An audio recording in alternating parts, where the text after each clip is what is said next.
Yeah. Jai Baba. Jeff, by the way, I was listening to your, I think the December 27th talk, and I think it was the late night session. I really loved the, what is it? The letter from God. And I actually looked it up and I sent it to a whole bunch of my family members. And some of those versions of that, he puts Baba's name in there. Really? Yeah. And he was a Baba lover?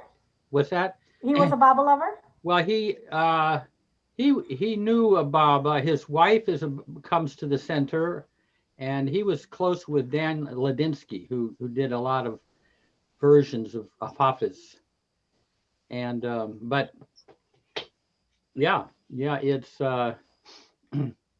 yeah, that was, I thought it was very good because it in a very humorous way, he shows all of the ridiculous oceans of notions we have about God. And then this is a letter from God to us, you know. Where do we find that? I just Googled it. Dear God. Yeah, I read most of it one night on the late night chat. Oh, so it was December 27th, right? Yes, yes. You could find it. I think I read it toward the beginning. Yes, I think it was in the first few minutes. Yeah. We missed the beginning. What did you Google letter to God? Well, you can do that, but you can also do hear what I read, which is the late night chat on the 27th of December. But the guy's name is Bo Lozoff, BOLOZOFF.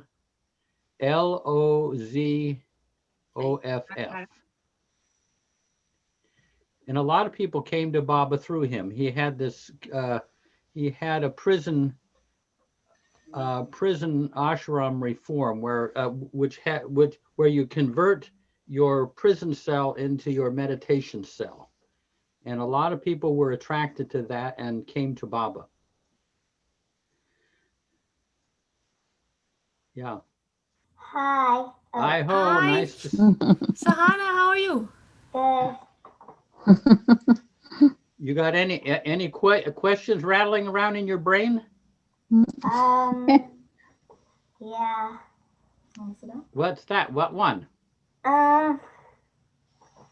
So, I had it written down somewhere, but all right. What was I gonna say? So in class, I do this all the time. I forget what I'm gonna say, and my teacher's like, "Write it down, then." Yeah. I mean, that's Get nervous. Next time. So maybe I should type it down on my iPad. Yeah. Next time. Put it on your iPad. But questions are, you know, Baba said, if you never question, you'll never learn.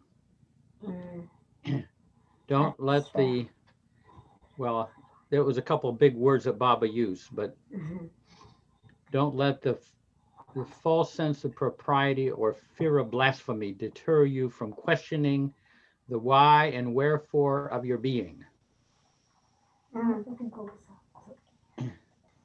But I'll ask my mom if I have any questions to send Angela a text and then forward that text to you.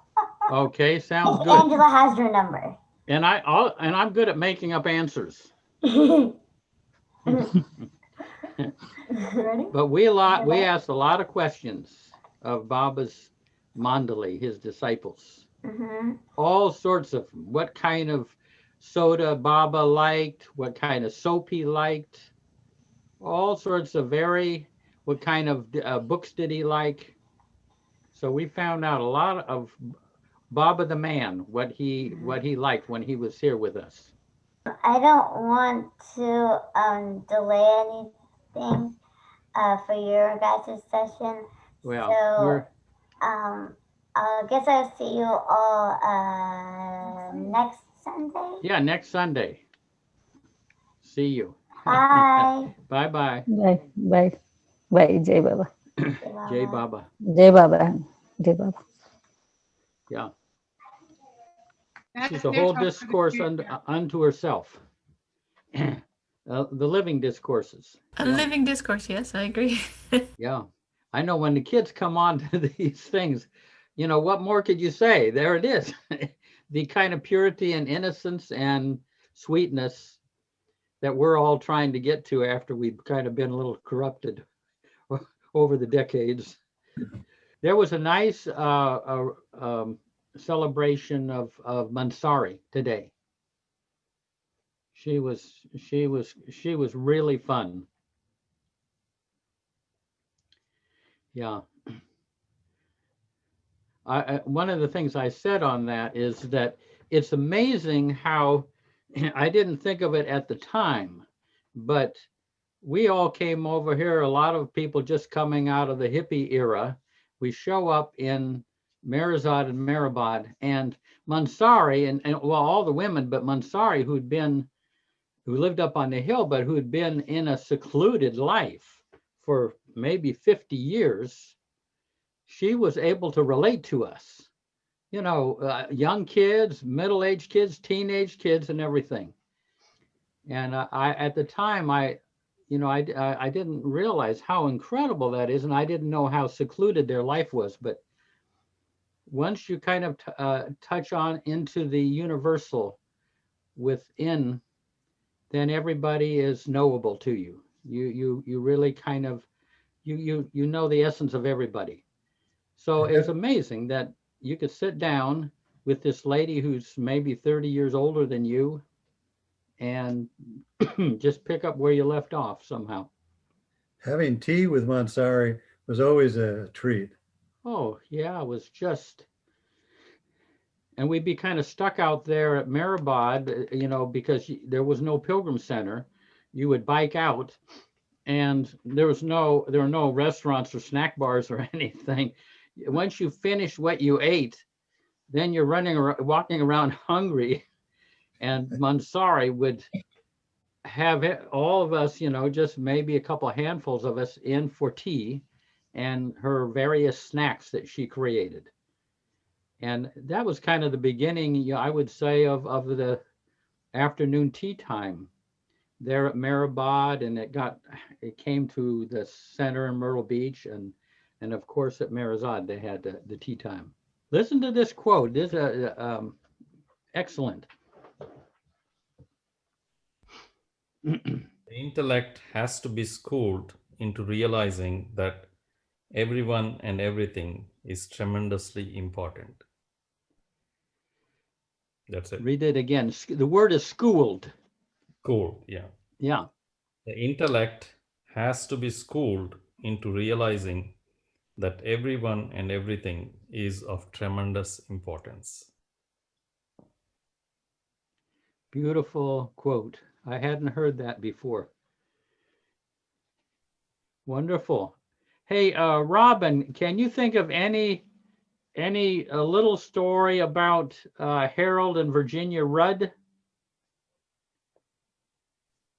Oh, I sure can. My goodness. Well, Harold was such a character, to the point. I mean, this is a silly place to start maybe, but I mean, he'd have like, if he had two socks on, one of them was so stretched out that it was just sort of hanging down around his foot, and the other one was a different color and stretched out in the other way or whatever. And he'd have his shirt not one button off, but sometimes like 3 buttons off. And most of the time he'd be asleep, and then all of a sudden he'd wake up and just boom out like a story or some comment or something, and then just go right back to sleep again. If anybody that I ever knew seemed like sort of a must, it's got to be Harold Rudd. But personally, he worked at a restaurant that my family, we didn't go out much, but we would always go to the Pal's Cabin. And that's where he worked as a waiter. And when my husband and I were going to get married, our families all met there, and he seated us. Of course, I didn't know who he was then. And that was 1968. And then when I met him, we kind of figured out that I had kind of, you know, been around him maybe several times, and certainly that night. But he just, oh, and then I have a CD of his songs that he made at some, you walk in and pay for a studio. And every time we play that, we just howl. It's so heartfelt, but it's so funny. And he's so like powerful. But the best one, and then I'll stop because I don't want to go on too long. But so we would go to his house in Nutley, New Jersey, and it would be for Baba's birthday every year. And he would have the harmonium. It would be time for prayers. And he'd yell, "Verge, Verge, get my glasses, Verge." And she'd bring him his glasses, and he'd start with the harmonium and sing the Master's Prayer loud, and maybe not like Kenmore, but really loud and totally heartfelt. That's it for now. He was great. Yeah, she's describing there was a couple who met Baba, went all the way back to the maybe late 40s, but they met Baba in 1952. And he especially was a real character. But it's beautiful that Baba had around him not just all these so-called mature, intellectuals, educated people, but he was actually quite knowledgeable and well-read and an actor, but he kind of went off the rails of conventional behavior at some point.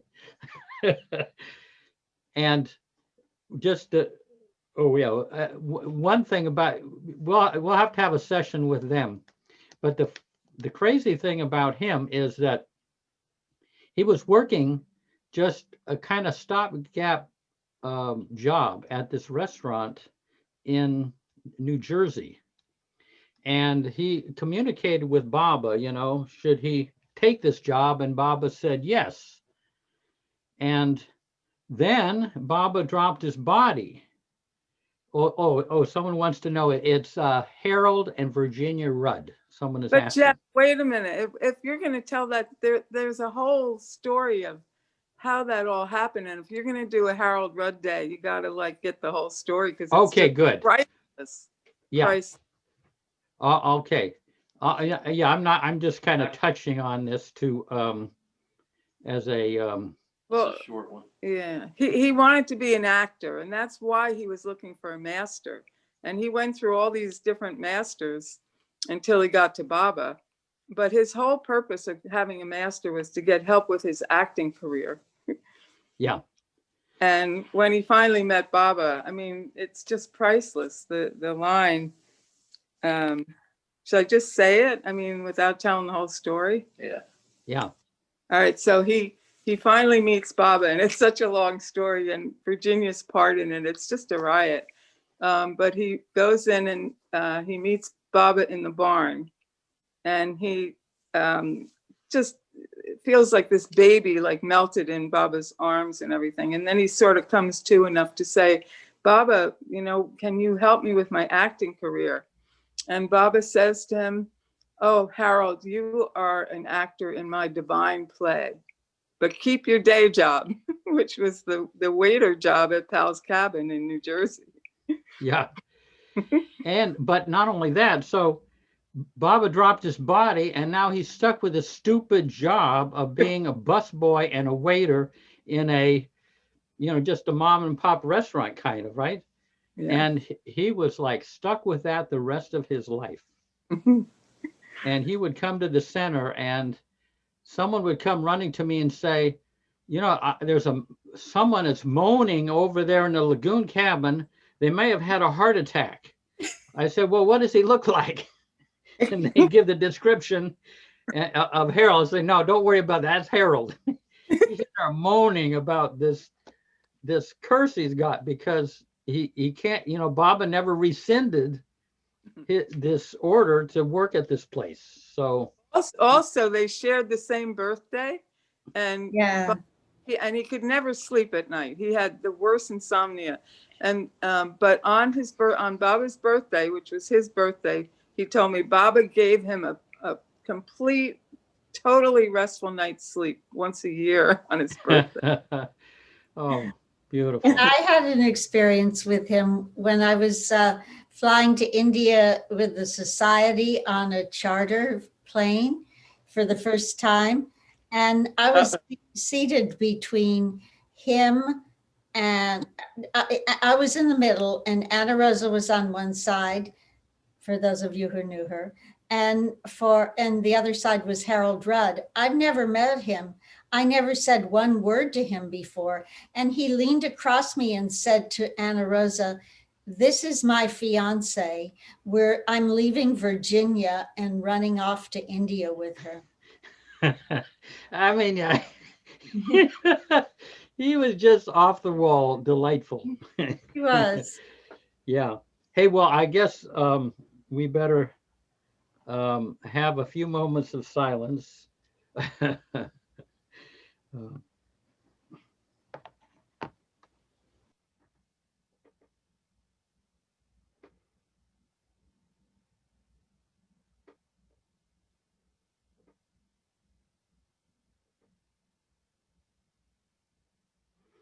Jai Baba.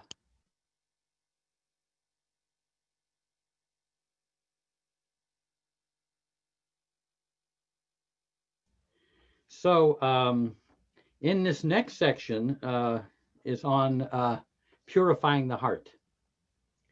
And in it, one of these sections, Darwin says, and this is kind of unexpected and very surprising remark, but there's a deep truth to it, where Darwin says, "It is from the heart that all good and all evil come." Now, normally we think that love comes from the heart, but actually, as Darwin would, say, and also Erich and the Mandali, love comes from beyond the heart. It in the inner dimension from Baba, and the heart is a vehicle, a magnificent vehicle for the flow of love through the heart. But also the heart, and that's why Darwin says is also a vehicle, great, excellent vehicle for the ego. So all these loving feelings can come through the heart, but then, lust, greed, anger, envy, all that can come through the heart. So the heart is a mixed bag, and you just can't give the heart a blank check. You might wind up in trouble. And but there's a line that Baba said that feelings and emotions are the creation of mind and energy. Love is the creation of the soul. So it's not about cultivating feelings as much as trying to open up to that love, so that the heart can be a vehicle for that love. And there's the line, someone asked Baba what it means to be the pure in heart. There's the blessed are the pure in heart, for they shall see God. And when all the emotions and feelings and desires are emptied from the heart, then love fills it, and we will see Baba face to face. That's our destiny. It won't happen next weekend, but maybe we can get through this pandemic. Maybe at the end of pandemic, we'll all get it. Anyway, so you all know, I don't know if there are any new people, but you all know that Angela will choose somebody to read one of the sections, and afterwards people can share whatever they, how that relates to them in their own life. And so, Angela, what page are we on? We're at the beginning of chapter 6. That's page 31 of the book, 18 of the PDF, Purifying Our Hearts. But yeah, I like, again, to say, what an extraordinary thing that Darwin said, that in the heart is all good and all evil. I mean, that's a pretty shocking statement, but it's one of those critical things that to have kept in mind. Okay. I was thinking maybe Robin, could you read? Sure. Purifying our hearts. Blessed are the pure in hearts, for they shall see God. Matthew 5:8. Through a refining process, we each are being fashioned into a temple on earth. And this process begins with identifying ourselves as timeless spirit and knowing that the truth of this can manifest in our lives. The inner path consists of stepping stones toward truth, and we move at the level of the spirit. We move toward God, toward Meher Baba, toward reality within by discarding the false, for we have to discard the false in order to experience the truth. As we move in spirit and more light comes in, we experience upliftment, timelessness, and bliss. Instead of struggling with negative things, we accentuate the positive, love God more and more, and long for pure love, pure truth. The path also involves trying to find God within, trying to feel the presence of God, to feel the divine love, divine grace, and divine beauty within. The way is open to each one of us, and eventually every one of us, Baba says, will take that path.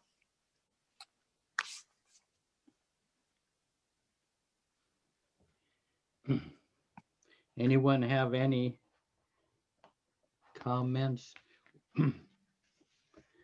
I know I've asked this before, but what does Darwin mean, the level of the spirit? Where do you have that located in your interior? What can anybody kind of spell that out a little bit for us? Because it's kind of integral to the whole book, rising to the level of the spirit. Can I respond? I don't know. I didn't raise my hand. Go ahead. Well, I think it's beyond the material world and the physical body. And I mean, I still think we probably have to operate from our spirit body and our mental body. But I just think it's, I mean, our spirit goes on beyond this, any one life. So it's kind of at, you know, that level. Yeah. Kind of beyond our sanskaras, you might say. Anyone else can Cindy? Hello, wonderful people. That level of the spirit, like I do, when I feel that, like the incarnated soul, the part of me, the timelessness of it in the eternal now, that's when I can feel the level of my spirit. It's not, it might hold my personality, but it's more than my personality. And I was thinking today driving that I remember once, Jeff, you said, and this is where I think I know that I have gotten stuck. You said there must be a big difference between love and something about depression, a story about Mara and how she felt after Baba dropped his body. And she was feeling something unpleasant. And I don't remember that exact story, but it made you think, like, to rethink what love is. Yeah. And I feel that way with this, what you said right before this too, because I was thinking, what is caring then?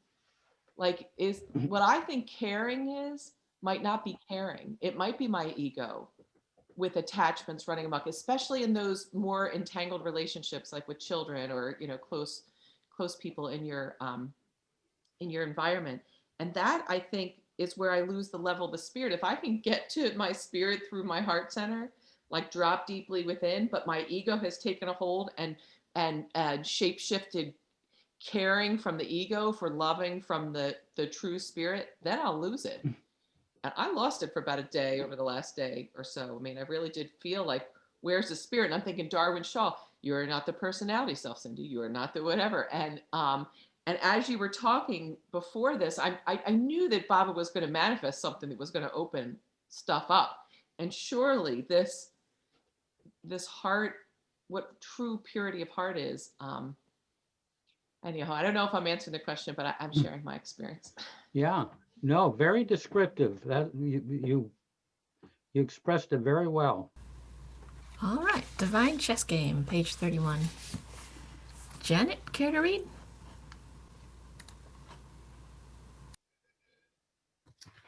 Sure. The Divine Chess Game. It takes a while to realize how close we are to the spiritual path and how easy it is for us to get underway on this inner path. I feel that it's not a question of following a doctrine or merely accepting a belief, but a matter of working through our own special cloud of sanskaric veils, consisting of our thoughts, feelings, and desires. In other words, it is not working with something out there, but working inwardly to disentangle our consciousness. It involves an awareness of where our attention is placed or where our longing is. Fortunately, we do not have to go into the Colosseum with the lions as the early Christians did. However, we are facing something far worse, our own desire nature. Minimizing the desire-ridden ego requires paying attention to countless trivialities, noticing small efforts we can be making constantly. I like to think in terms of a divine chess game. This is not a doctrine or a system, but rather the idea of devising ways to counteract the false claims of the ego. This divine chess game is the game of ourselves, and the object of the game is the checkmating of our false self. This involves trying to change our sanskaric impressions and eventually eliminating them altogether. Just as figures move about on a chessboard to counteract a tricky opponent, we are making moves to counteract the sanskaric tendencies that have held us back all along the way. In adapting ourselves to each new inner situation that comes up, we have to strategize and plan several moves ahead. After all, in the midst of battle is not a good time for one to start planning a strategy. Each of us learns to predict what sets off strong reactions in ourselves and develops strategies that best counteract the energy tied up in our own sanskaras. We have to be on our toes to know what to do in each situation.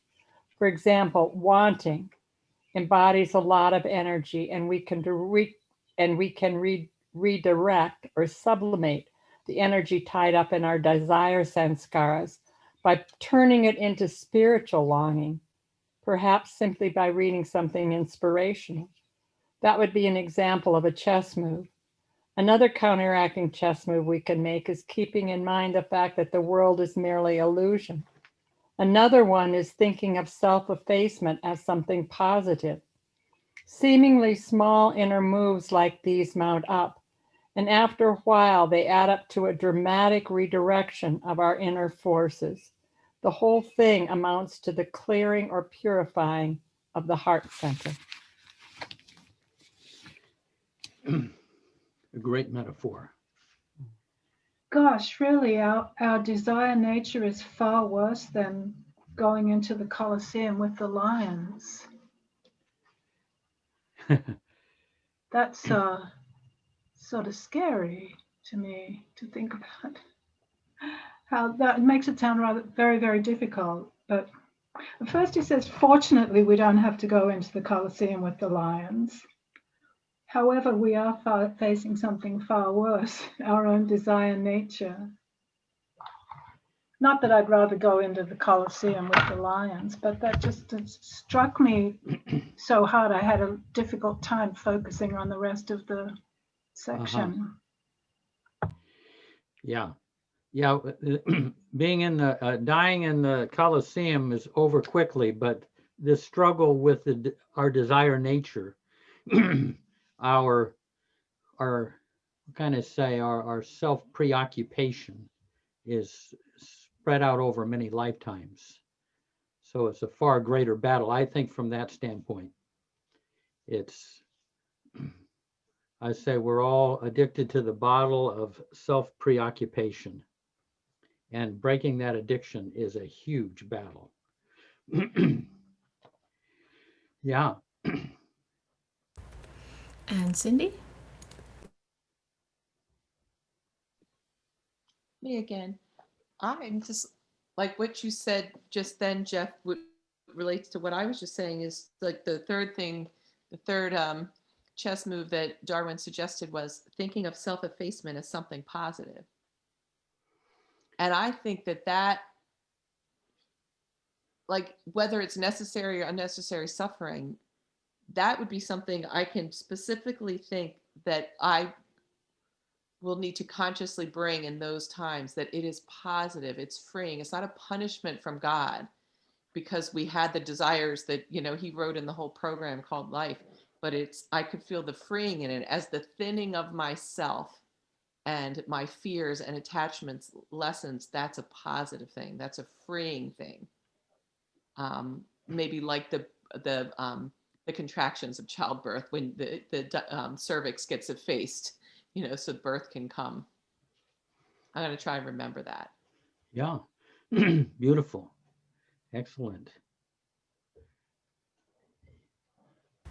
All right. Very And Heidi. descriptive. Oh, sorry. Go ahead. Hi there.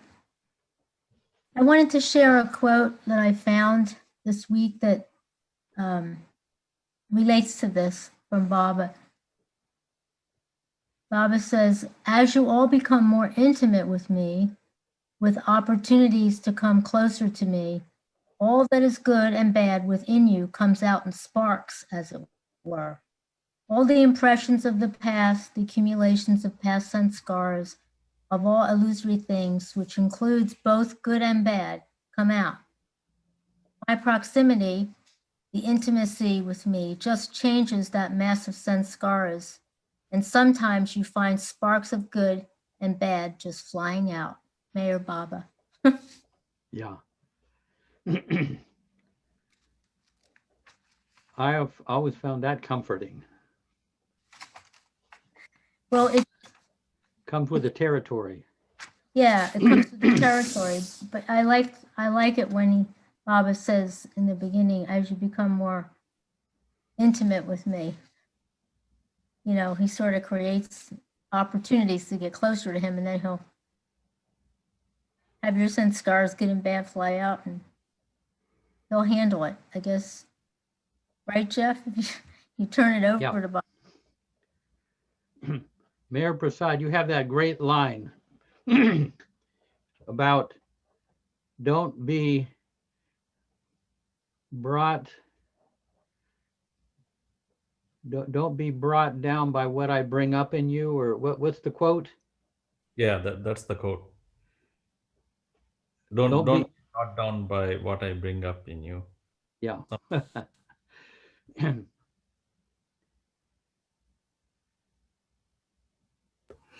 Yeah. And Patty? Well, this is crazy because you guys just spoke about what I was going to say, which is don't be brought down by what I bring up in you. And I was just watching my mind as I listened to before Heidi speak about, well, it seems awfully sad that we might have to go, you know, it's worse than going into the lions. And I watched my mind, maybe it was Elizabeth, my mind go off on that track for a while.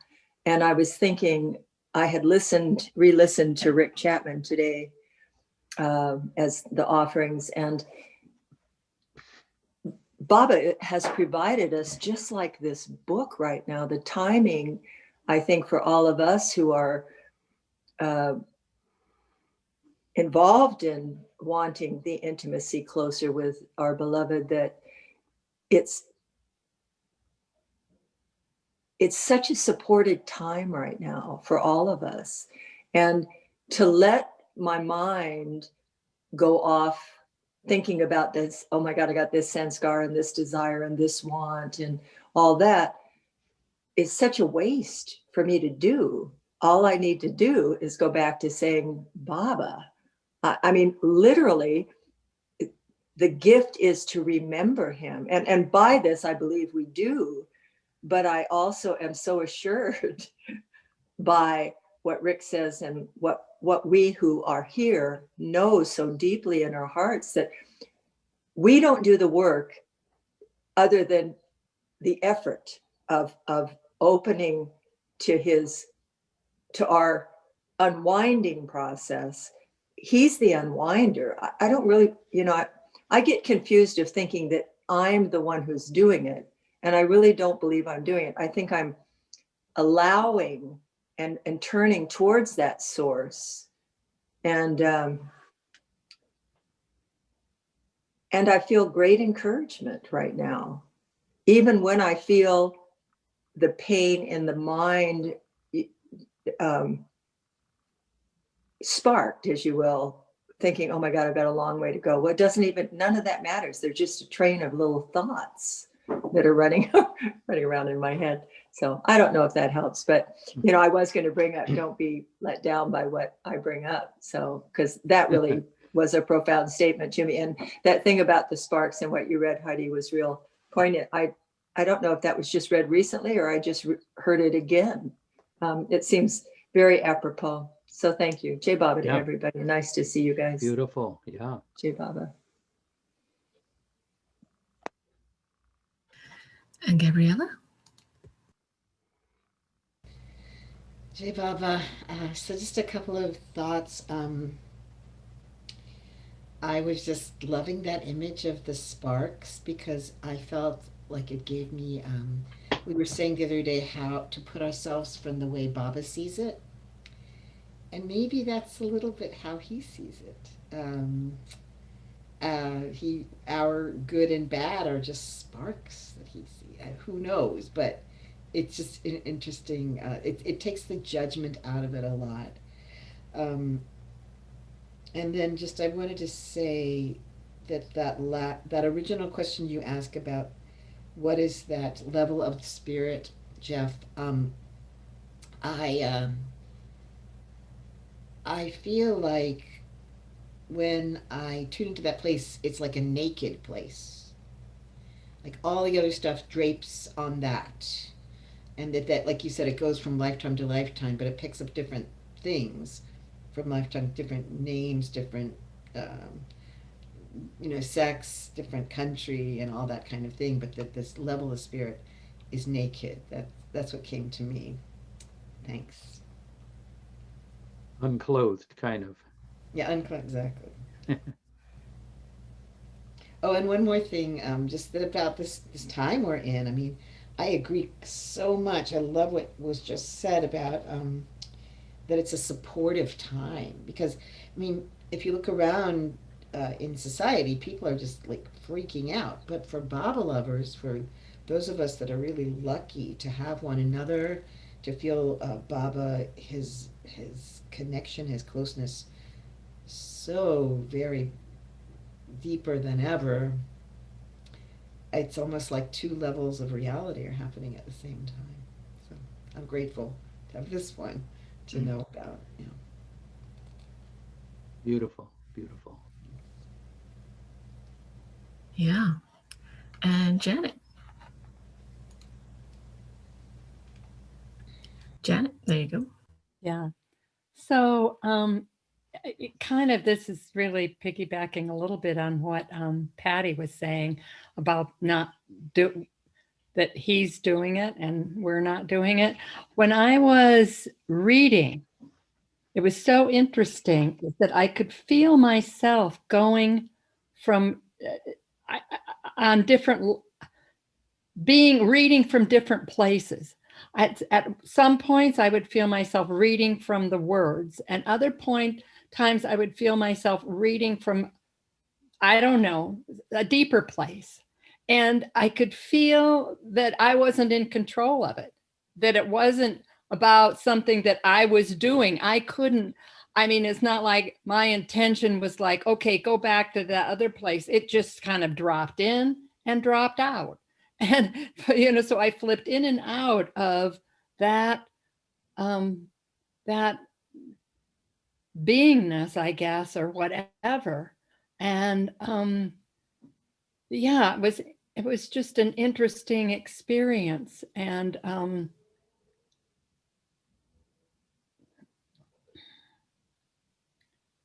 yeah, so thank you all for the opportunity. No, that's no, your point to a very valuable thing is you can read for comprehension or you can read experientially. Readings experientially is a much deeper experience of the same words. You know? Right. But the thing with that was, I mean, and I could feel that, but what was so amazing to me is that I wasn't in control of it. Yeah. I mean, maybe that shouldn't be amazing to me because I'm probably not in control of a damn thing, but I like to pretend I am most of the time. Yeah. No, beautiful, beautifully expressed. And Meher Prasad? Yes, I thought I'll share, some of the strategies that Darwin talks about here. He talks about the chess moves or the counter strategies that we use, that we learn to use. And I might be a little bit long here, but I thought I'll share some of mine and see, Good. how it resonates with other people. So one of the strategy that, that occurs to me over time is remembering Baba's messages. And for example, before starting work, or if there is something going on at work, that kind of brings up such certain emotions in me, or kind of challenges my pride and so on. I remember this quote from Baba that says, "The way of my work is the way of effacement, which is the way of strength, not of weakness. And through it, you become mature in my love." So I remember that quote all the time, and it helps.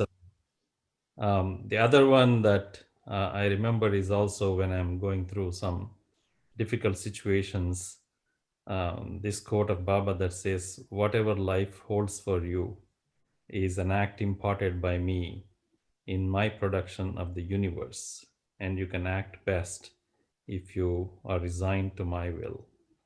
Don't worry, all will be well." So that's another quote I remember very well. And for Baba meetings, for large Baba meetings, I remember this quote because there are so many emotions that come out during Baba meetings, and especially in big Baba Savases. I remember the quote where Baba says, "Distance between a drop here and a drop there doesn't make a difference to the drop's relation to the ocean."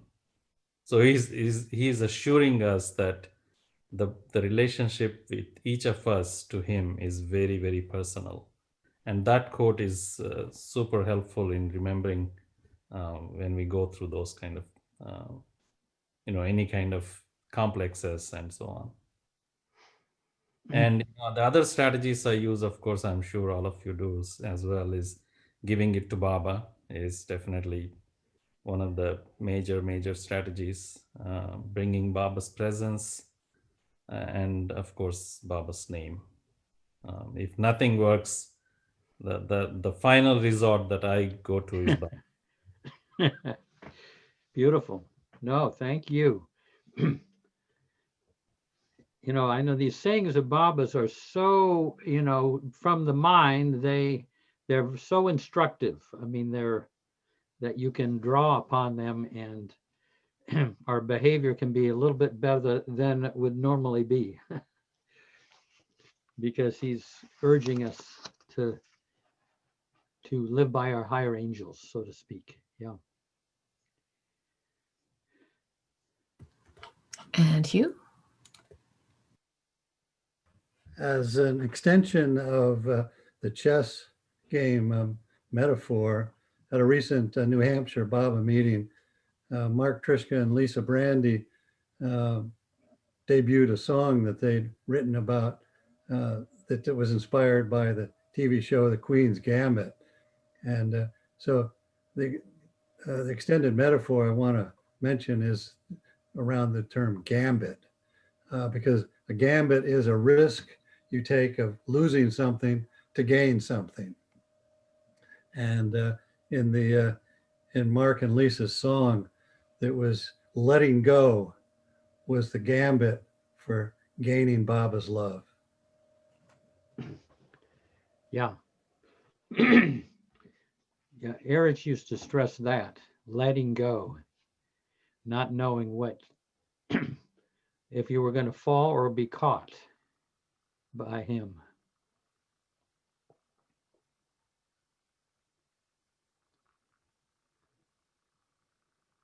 Anyone else?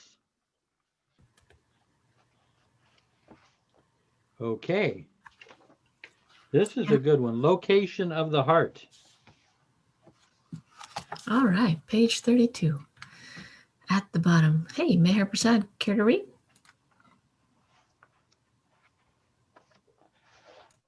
Yep. Location of the heart. It is from the heart that all good and all evil come. Jesus spoke about the evils that come from the heart and about the pure in heart. In 1954 in India, one of the Western men who were Meher Baba's pests asked Baba to speak a bit about what Jesus meant when he said, quote, "Blessed are the pure in heart, for they shall see God," end quote. So one afternoon, Baba gave us a wonderful discourse on purifying the heart.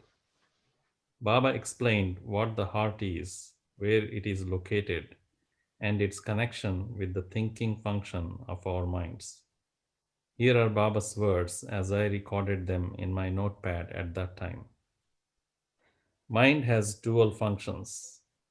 The impressions that lie dormant have to be worked out, so they appear as thought.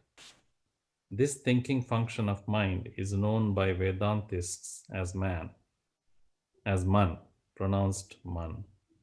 The second function of the mind is of feelings, of emotion.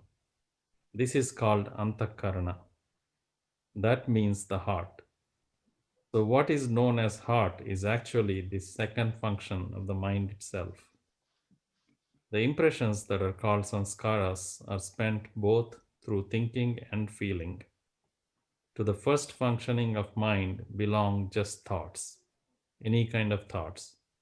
To the second functioning of mind, the heart, belong feelings and desires. All feelings of joy, pain, disappointment, happiness, shock, etc. belong to this antakarana. What happens is, in sound sleep, when you sleep, the impressions lie in a latent, dormant state. Now, what wakes you up from sound sleep? Impressions. They wake you up. Impressions of actions done.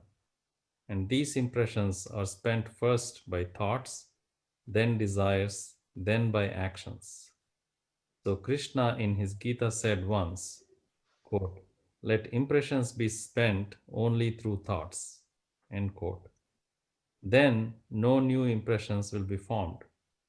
If you cannot do this, let impressions be spent through desires, longings, feelings, but not through actions. Then new impressions will be formed, but not so deep. But if impressions are put into action, then new impressions are bound to form. This means that the first function of mind is not important. It is natural. But the second functioning of mind, i.e., heart, is important because it is the seat of desires. And unless the heart, which I have just explained to be the second functioning of the mind, unless the heart is devoid of all desires, all feelings, that means unless the heart is pure and naked, then God, who is your innermost self, cannot reveal himself. The heart then is the feeling level of our mind, and both the thought and the feeling levels of our consciousness are parts of our mind, the mind that exists even when we are not incarnate. or sanskaras lying dormant in our subconscious as unexpressed tendencies assert themselves first as thoughts, then, if not checked, as feelings in the heart, and then, if not checked, eventually as actions.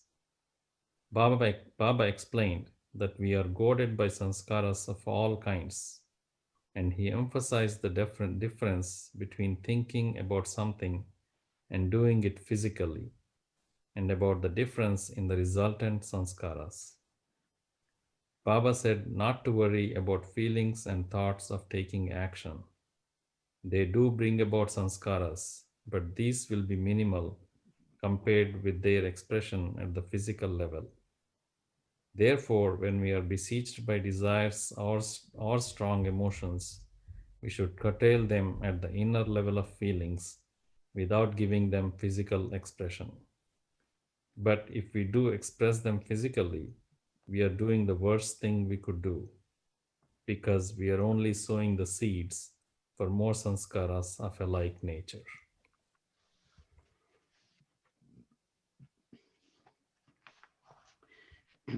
This is pretty fundamental, but is this clear? I mean, I'm wondering if this should be read again or at least somehow discussed, because it's a great glimpse into the interior of the mind and heart. Can we read it again? What do you think? Yeah. Yes. I think we got, this is very deep. Yes. I mean, and very helpful. Okay. So Mayor Prasad, you're it. Okay. Do we want to read the whole thing or a section or? I think the whole thing. This is Baba's own words, and he's giving us some hint about the inner dimensions. Okay. Location of the heart.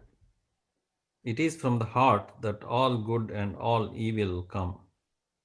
Jesus spoke about the evils that come from the heart and about the pure in heart. In 1954 in India, one of the Western men who were Meher Baba's pests asked Baba to speak a bit about what Jesus meant when he said, quote, "Blessed are the pure in heart, for they shall see God," end quote. So one afternoon, Baba gave us a wonderful discourse on purifying the heart. Baba explained what the heart is, where it is located, and its connection with the thinking function of our minds. Here are Baba's words as I recorded them in my notepad at that time. Mind has dual functions.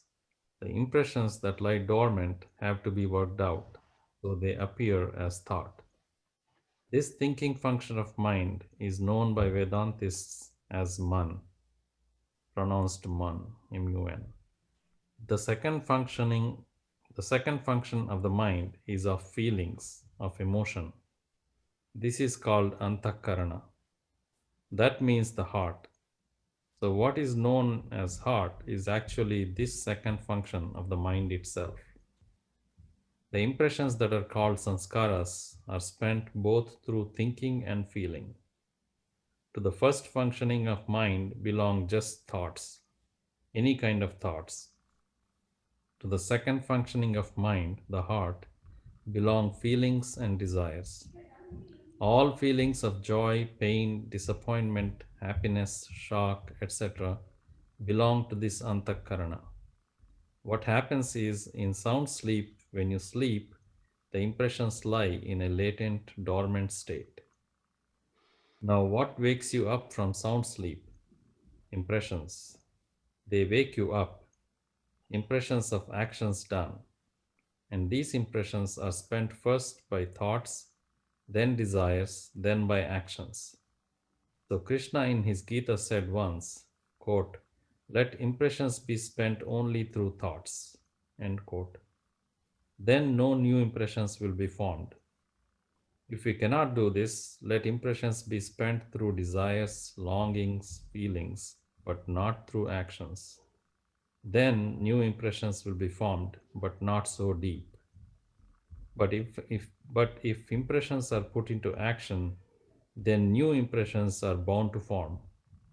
This means that the first function of mind is not important. It is natural. But the second functioning of mind, i.e., heart, is important because it is the seat of desires. And unless the heart, which I have just explained to be the second functioning of the mind, unless the heart is devoid of all desires, all feelings, that means unless the heart is pure and naked, then God, who is your innermost self, cannot reveal himself. The heart then is the feeling level of our mind, and both the thought and feeling levels of our consciousness are parts of our mind, the mind that exists even when we are not incarnate. Our sanskaras, lying dormant in our subconscious as unexpressed tendencies, assert themselves first as thoughts, then, if not checked, as feelings in the heart, and then, if not checked, eventually as actions.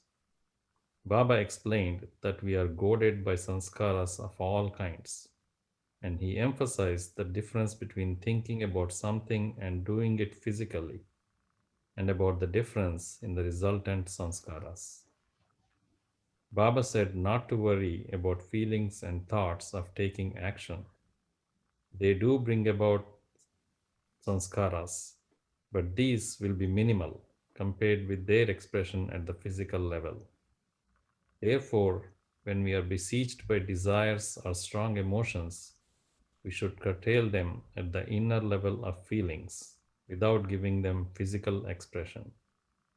But if we do express them physically, we are doing the worst thing we could do, because we are only sowing the seeds for more sanskaras of a like nature.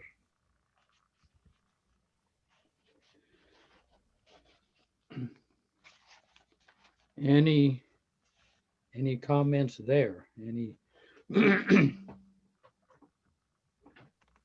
Jeff Asmuth, go ahead. This is a huge problem for me. It's a huge problem for almost everybody I know,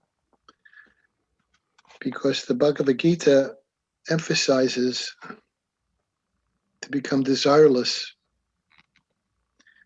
And on a very personal level, when I notice and listen to anyone I'm with, including myself, so much of what we speak is about what is our desire. And those desires are sometimes connected to significant needs, health needs, legitimate needs. I use the word legitimate, but there are many, many needs that happen in me which involve laziness or whatever those things are. And there are many, not terribly destructive, but they're selfish. So I put myself out there in that way because I'd really like to explore this very thoroughly at whatever level people want to discuss it, because I hear Baba saying, be obedient to me or love me and please me so that you will be obedient by virtue of wanting to please me and love me.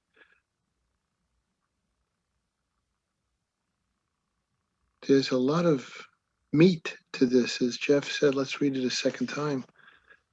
So I am plagued by a lot of desires. Fortunately, it's not about hurting other people, stealing, and things like that, but I have my fair share of desires. And I don't know how one lets go, how one really lets go of some particular desire. Maybe take food. It's not my desire because fortunately, Baba miraculously had me lose 40 pounds from 220 to 180. I won't go into details, but that desire and that craving has been neutralized by Baba. And food is a form of sex, food sex. You may have heard that term, you probably haven't. But there are other terms of desire, not focusing on any particular this or that. I'm just wondering, can we talk about how one deals with their samskaras without going into the action that imprints them further? Because I've never had an opportunity, having studied the Gita for 40 years or more at various times. It's a wonderful, important book by Krishna, when Baba was Krishna.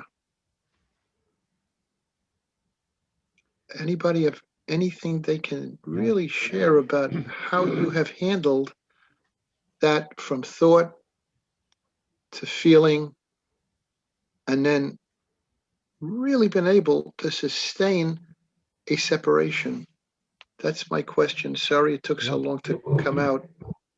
No, an excellent question. I was going to ask the same thing. And I know early on with Baba, I used to say that, you know, part of it is kind of living obedient to Baba. The other one is getting back on your feet after you've gone from thought to feeling to action, and you've actually done something. How to recoup, get back on your feet again, so you're not so you're not dragging the past, and kind of, you know, get back, you know, get up and going again. That was part of a tremendous amount of work, and how people do that. You know, how the when you have done something and it's come down to the level of action, how you get yourself back on the road again. So anyway, I'm throwing that out. Anthony? Hi, Jeff Asbell. What was coming to me, the part that you were talking about with, you know, catching it when it's at the thought and the emotion stage and not letting it get to the action. What was coming to me, what Mickey Singer taught us at Temple of the Universe, who's, you know, Baba's a big part of his path. So, God, let me try to put this in a way that makes sense here. So he would say when the thoughts and the emotions and the desires are going on, he said that try to catch it as early in the game as you can, to where you feel the impulse to do something, you feel the impulse to eat, to, you know, to say that nasty thing to that person, whatever those thoughts and desires are and emotions are doing. He said right at that point, when you feel that impulse starting to, like, he called it, put the car in gear, like getting ready to act. He said at that moment, you have to take a breath and, you know, do what you need to do, you know, say Baba's name or some type of mantra. And to just, he calls it relaxing behind the energy, relaxing behind the impulse. So he said, trying to find that spaciousness, trying to find that there's space behind the tension of that impulse. And he said to not put that impulse into gear is almost like a form of torture. Like, you'll feel your heart burning, you'll feel the frustration, you'll feel a very difficult thing with not putting that thing into action.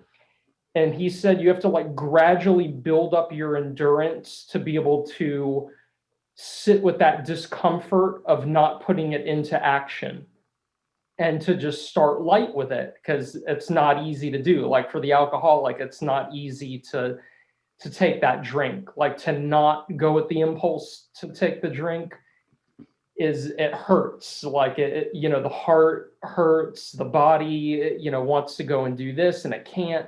The frustration bubbles up. So he would just teach us to, like, go into the breathing, go into the mantra, just whatever you need to do to consciously relax and endure the pain of not doing that thing.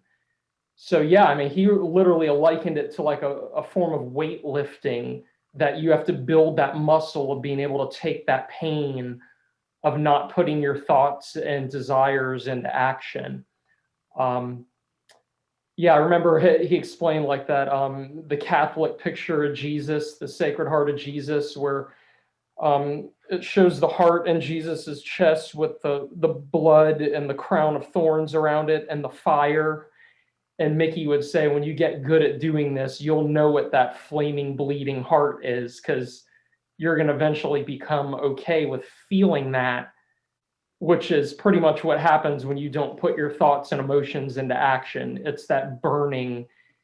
So I don't know, that's what I remember from him, like teaching us that art of doing that. And he said that that's like the core of the mystical path, is learning to be able to sit through the pain of that, and that infinite light is on the other side of the pain.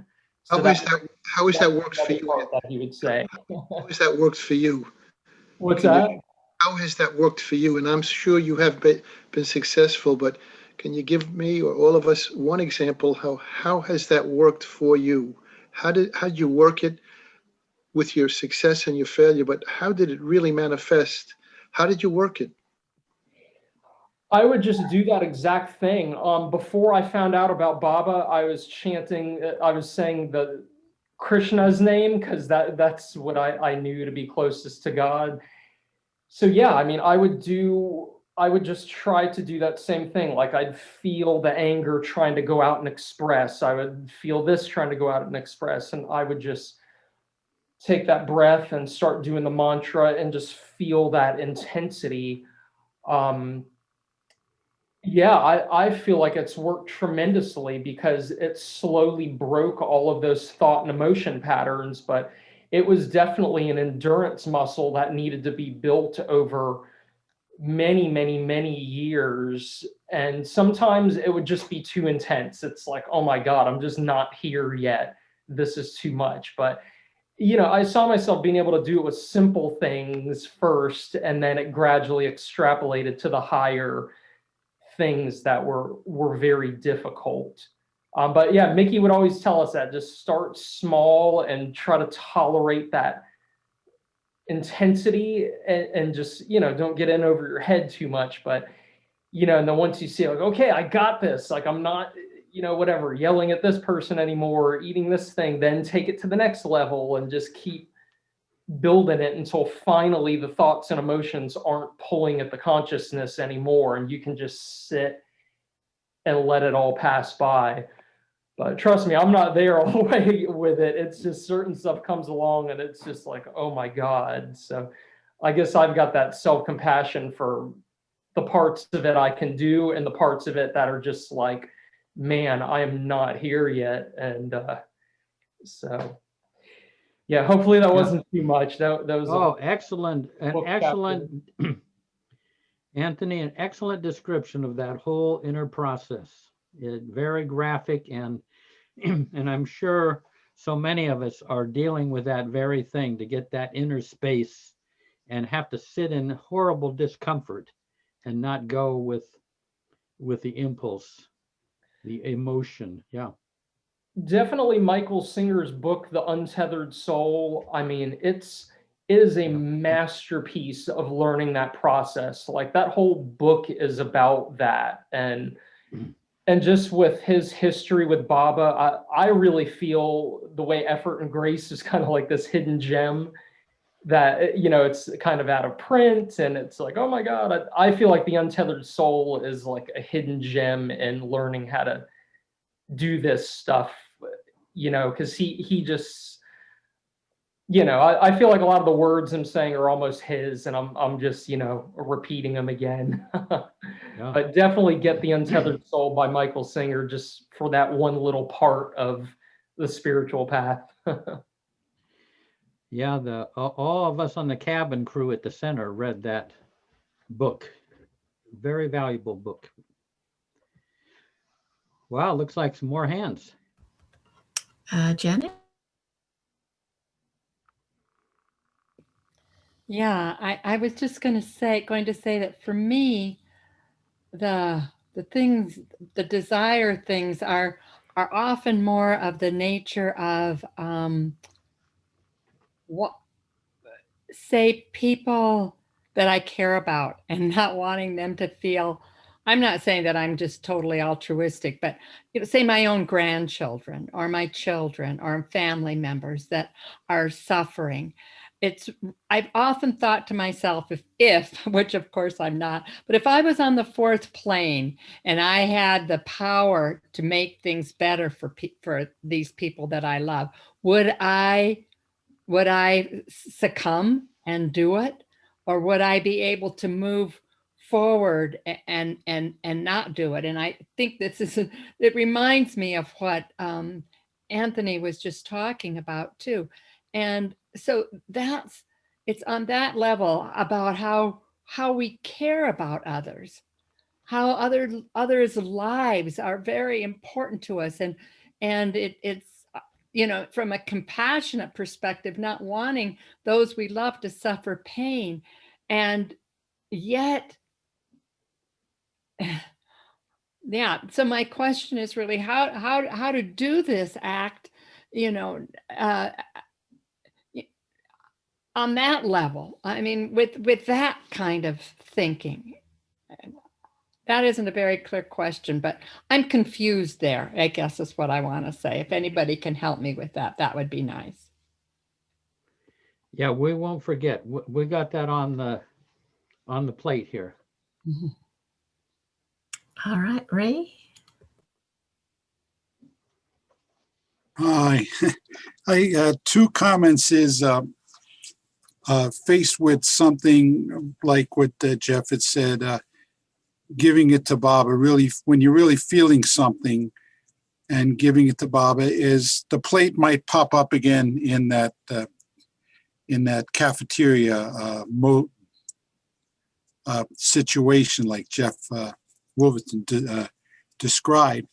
I do that. And then the other thing I've noticed is sometimes when I've gone ahead and done something or started to do something, it's like, the song Instant Karma. Baba, I'm about to say something, and all of a sudden the phone rings. Or I'm about to do something happens. It's like, he says, I say, whoa, I'm giving you a hint here. Follow my guide. I'm not going to tell you again. You make the decision. So those are the two things that have happened to me. Thanks. Beautiful, Ray. Thank God. Good evening. So what Anthony said was quite interesting. I've never tried that. And it's something totally different from what I had in mind in terms of when I face these challenges. And I guess first I had a question.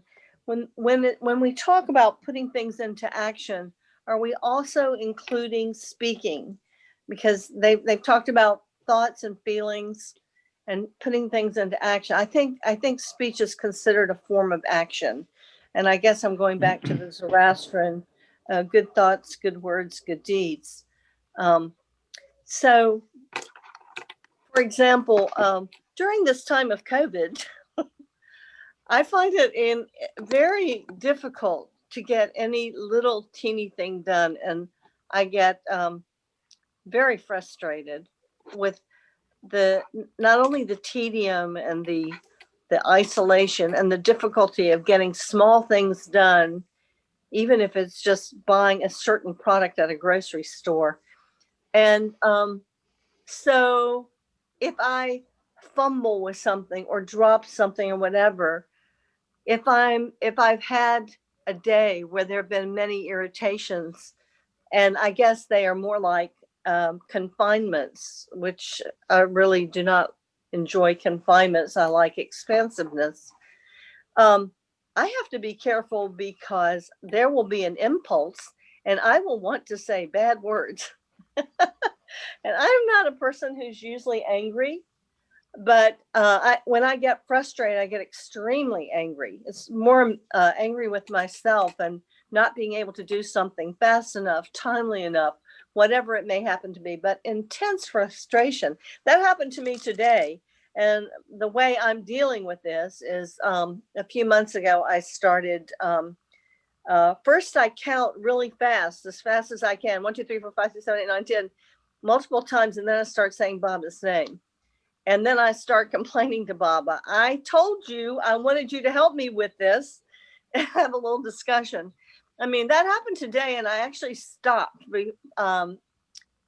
faster, which is good. But that is the kind of thing. That's not the kind of thing I would stop and think and, you know, go through all those phases that Anthony was talking about. Mine is more like these spurts.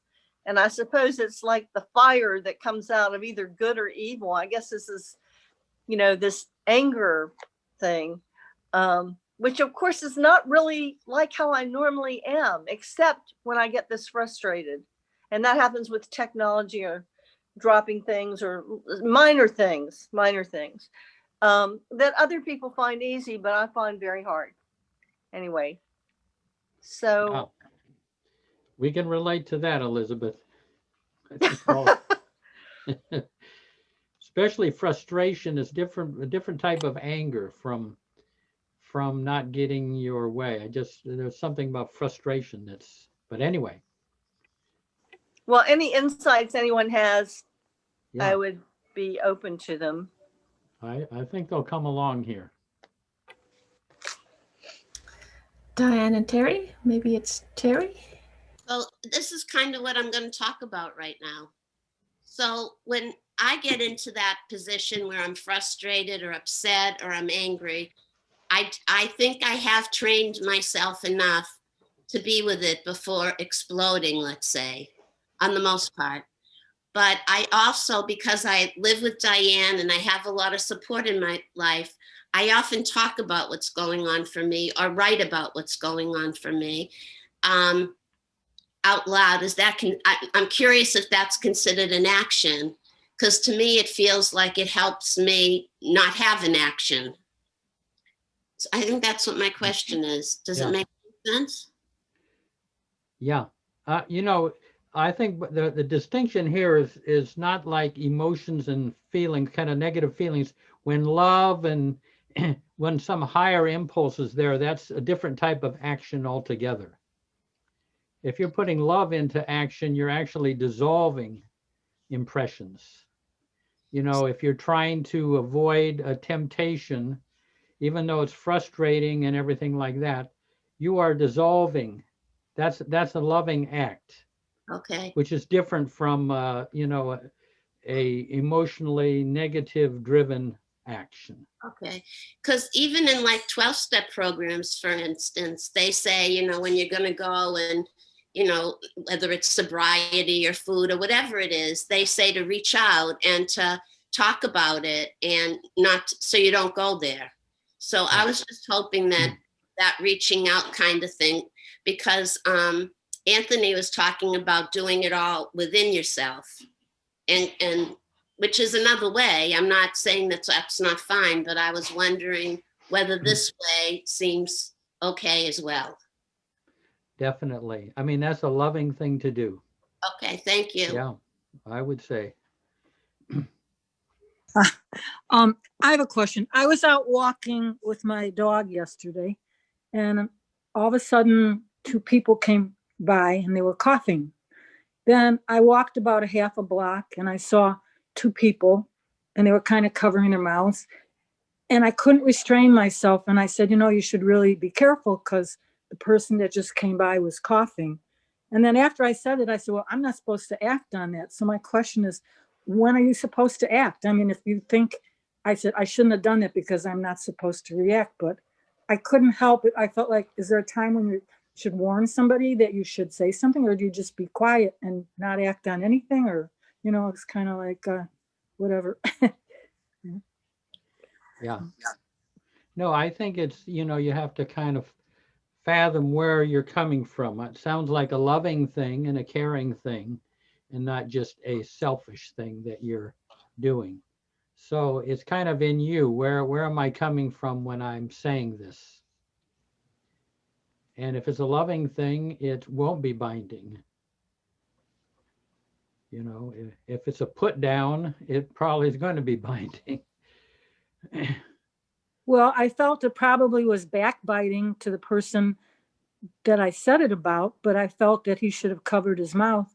And I would want to know if I was walking into a pile of germs, you know? But, yeah. No.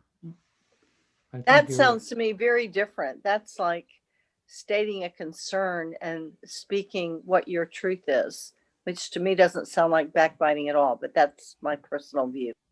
Yeah, I agree. Thank you. And Ruth? Jay Baba. I'm a person that likes to create space between what's occurred that's triggered me and my action or reaction. So I like to create space so that I have time to let something positive and loving come in there. Let Baba in. I've said this, and I probably said it here, but we were at the recycle center, and there was a woman there without a mask on, with a woman with a mask on.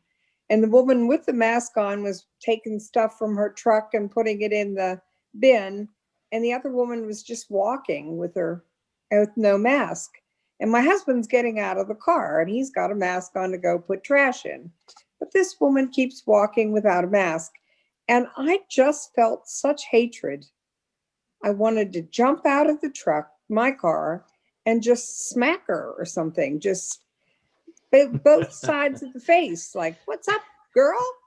But you know, what happened was my husband got back in the car, and I turned the car around, and as I'm just moving to the next bin, I realized the hate inside me. And I realized that that's not how I want to be. And so I asked Baba to help me with that hate, because that's not what I want to be in my life. And so for me, it's taking the time to look at what my feelings are, my thoughts are, and create some space. And if I do, then Baba will come in as a rule. And you don't have to do a whole lot from there. I just have to pay attention to that loving, positive side of myself and let that negative side of myself go. I don't have to hold it. I've mentioned before, I use a God box. So if something happens, I just put it in the box, and then I can't think about it. And that might be days, that might be weeks, that might be years, but I can't think about that person or that situation because I gave it to God. I gave it to Baba, and I got to take my hands off. And when I can really take my hands off, things happen. It's a beautiful process to watch. It's beautiful to watch Baba work and move in my life. So I just have to basically, get space and take off my hands and bow at his feet, let it go. Thanks. Yeah, beautiful. Beautiful. That's the, to me, that's the spiritual life. Getting all of that right in ourselves, making more space. Yeah. And Rita. Jay Bob, everyone. Someone when I was working, somebody accidentally got a chai tea by mistake from Starbucks, and so they gave it to me. I don't even drink caffeine, but it was so delicious. For the next 4 days, I stopped at Starbucks before I went to work. And all I'm trying to say is how quickly I can form a habit. And on the 5th day, I said, I'm tired of spending $5 before I go to work every day. What am I doing? What am I doing? I've been in recovery for almost 41 years. It'll be 41 next month. And so I know what an addictive nature I have. And so I have to really be careful about what habits I start, whether it's picking up a candy bar or you know, whatever a habit, I can just go to it like that. And like Ruth was saying, I use the God box too. And but I really have learned, not so much recently, but through my recovery, that I don't change much unless I get in pain, you know, and then when I start hurting about a situation, then I'm willing to change it. Then I'm willing to let it go. And the only way that I've been able to do that, just like Anthony was sharing, is sit in the fire. You know, I talk to a lot of women and they're talking about wanting to control this person or that person, especially their kids. I've been through that with my own daughter. And, you know, I just keep saying, you just have to sit in the fire, stay in your own hula hoop, and restraint of tongue and pen, you know, all those little things that have helped me to be aware of my actions and what I want to act like, and whether it's health situations or whatever, you know, and to really look at what desires are coming up, because man, I can form a habit in a New York minute. Thanks. Yeah, beautiful, Rita. So true. Yeah. I've got an addictive nature myself that I have to keep an eye on. And Heidi? No, this has been phenomenal. And I hate to say this, but it's really nice to hear about the fact that everybody here has an addictive nature and all this stuff to deal with. Feels comforting. I wanted to share with you, when I worked in some pretty intense social work and clinical environments, and was also survived my own recovery and used the 12 steps and so forth. But it's sort of like, and growing up, kind of like on the street in a way, you know, if you're quiet, and I was, you don't act and say anything, you could get the teeth knocked out of you, you know, so what do you do? And so it's a process, and I always know, like Ray was saying, there's clues in the environment or hints, directional hints, like which way to go. Like, do I say something, and then how do I say it? Or do I be quiet and not act and not create more karmic, sanskaric stuff? So over the years, outside of work, I had this conversation with Baba for more help. And this is what came to me from these groups, even just dealing with the provisional ego. I think Baba will give each one of us a prop. And like, if this is a play, his divine play, then if we ask him for help, he'll give us a prop, like a clue for us to like kick back, like Anthony was saying, and just hold the intensity, express it.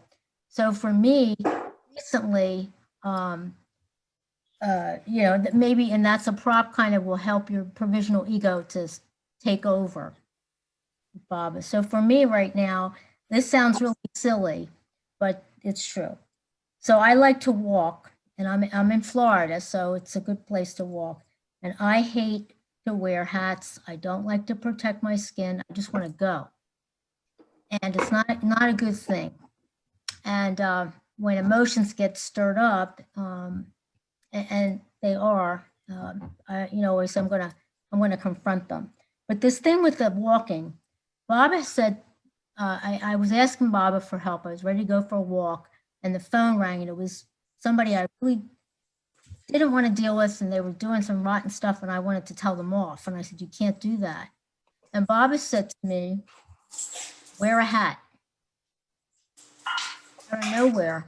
And I sat quietly. It was really important because I had a hat to walk with a cap on, and almost as if I was putting on my provisional ego. It was like a prop. And I said, wow.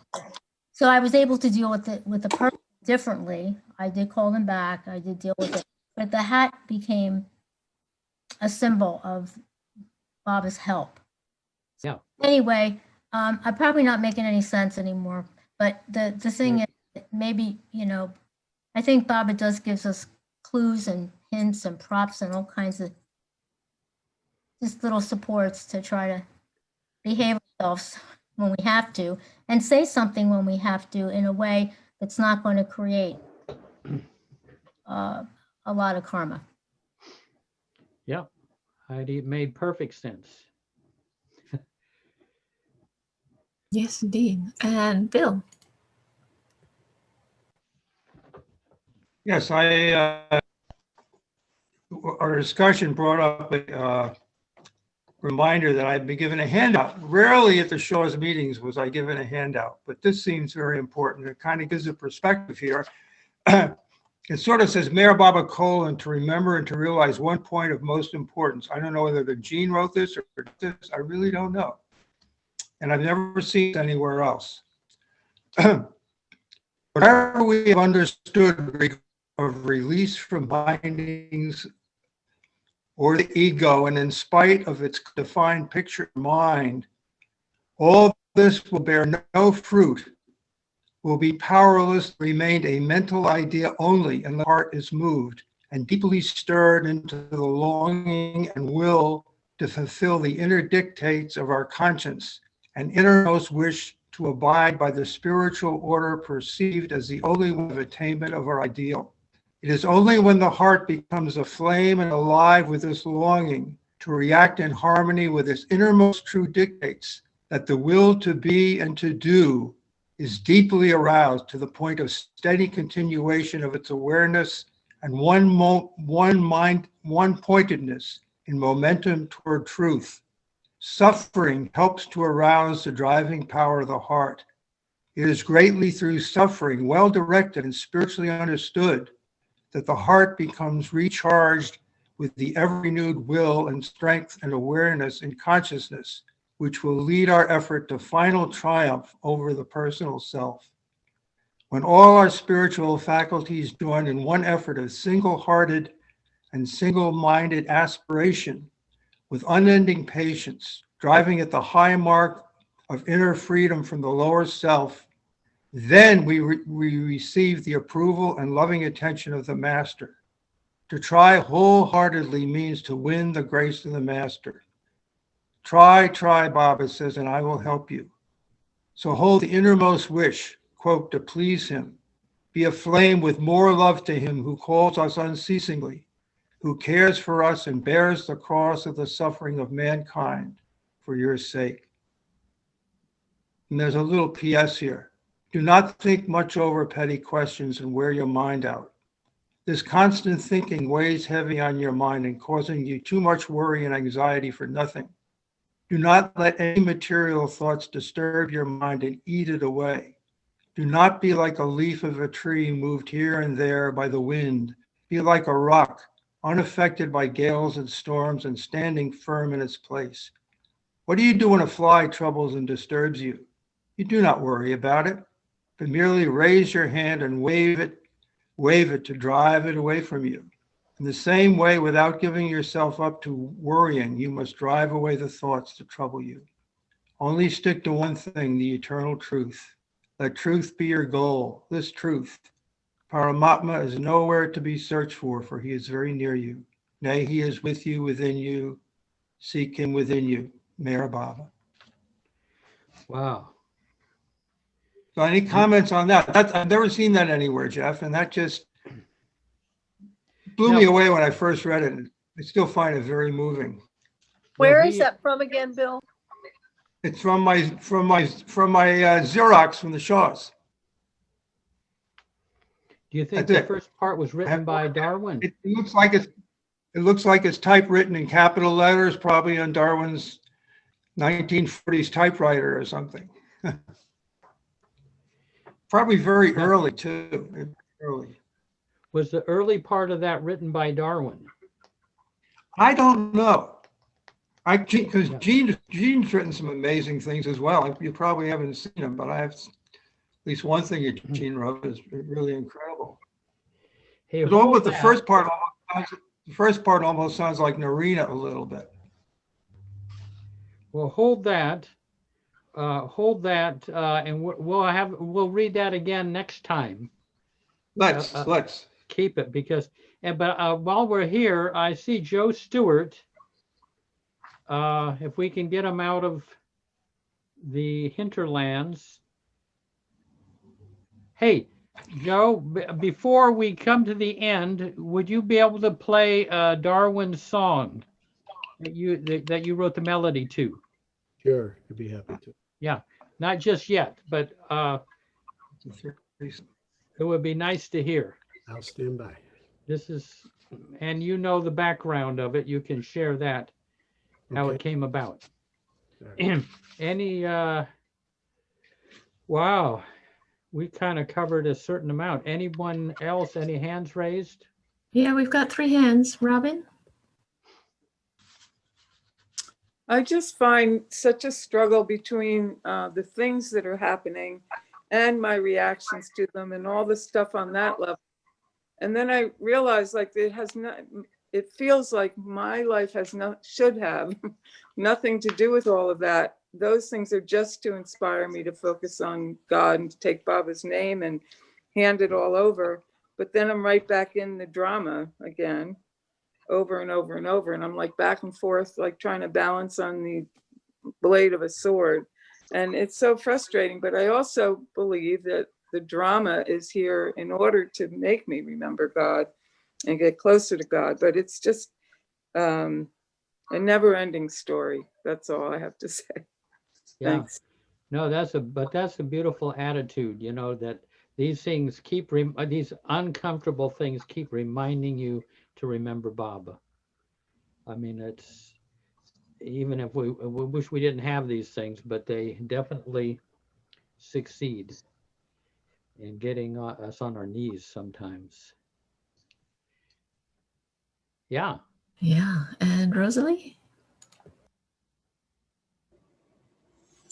I wanted to share something I saw in Eric Jesawala's room called Habit. You may know me. I am your constant companion.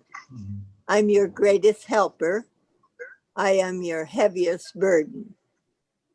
I will push you on and drag you down to failure. I am at your command.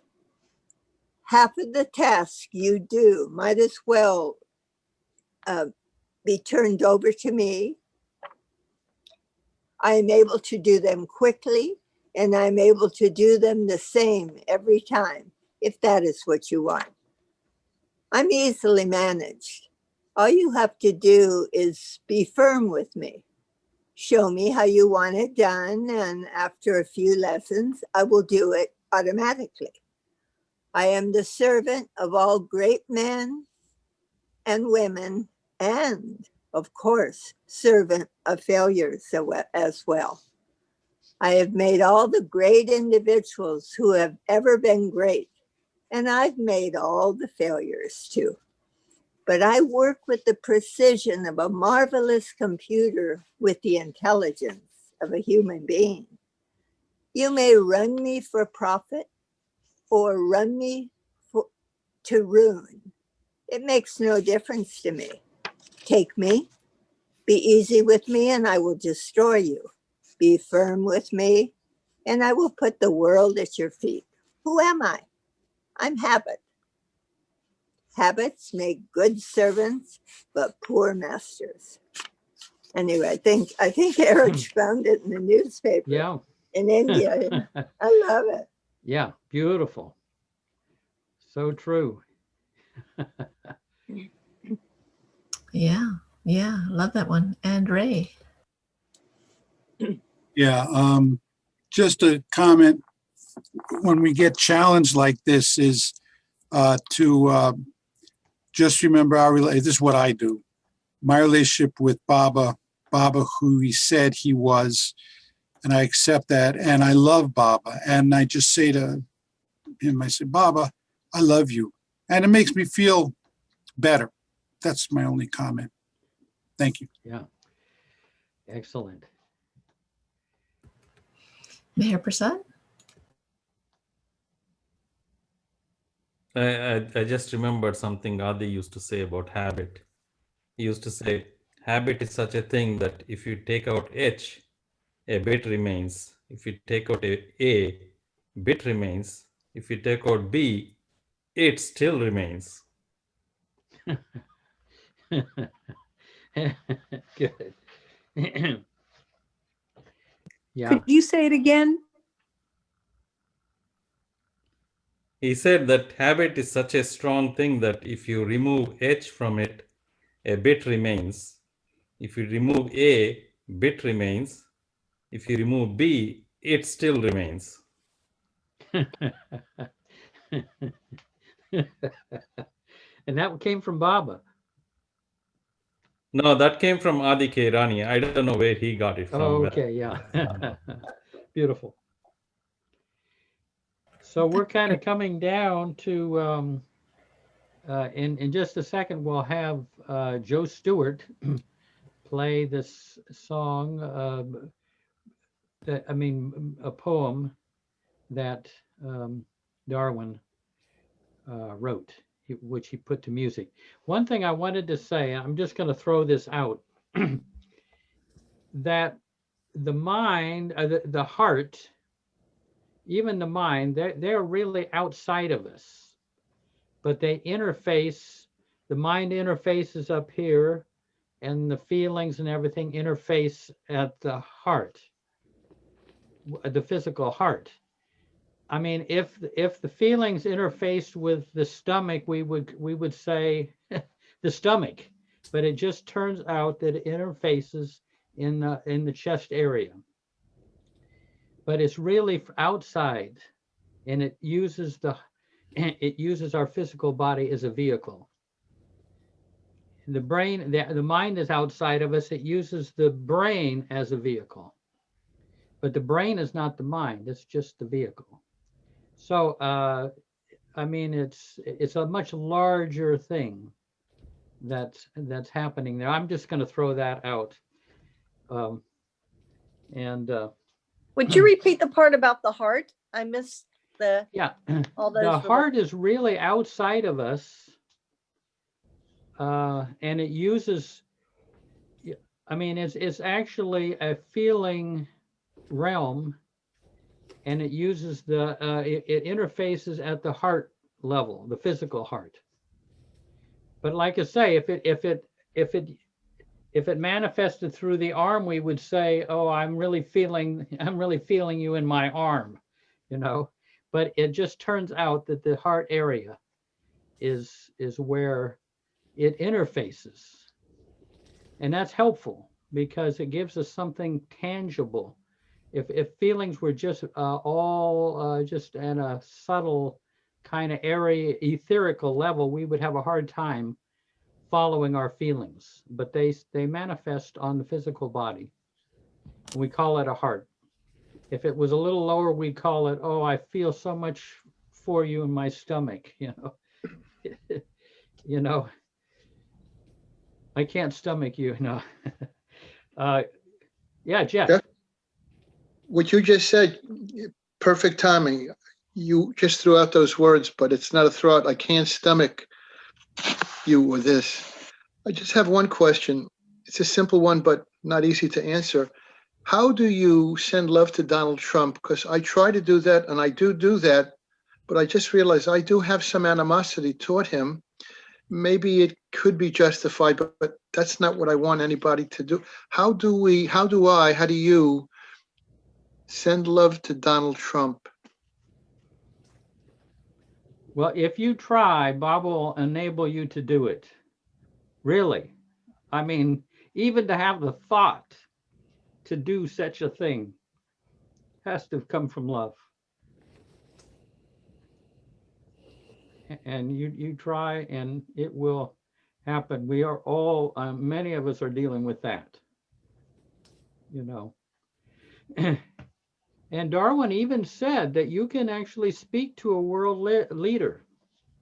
You can actually influence their thinking. You know, it's not like they're way over and 2,000 miles away or whatever.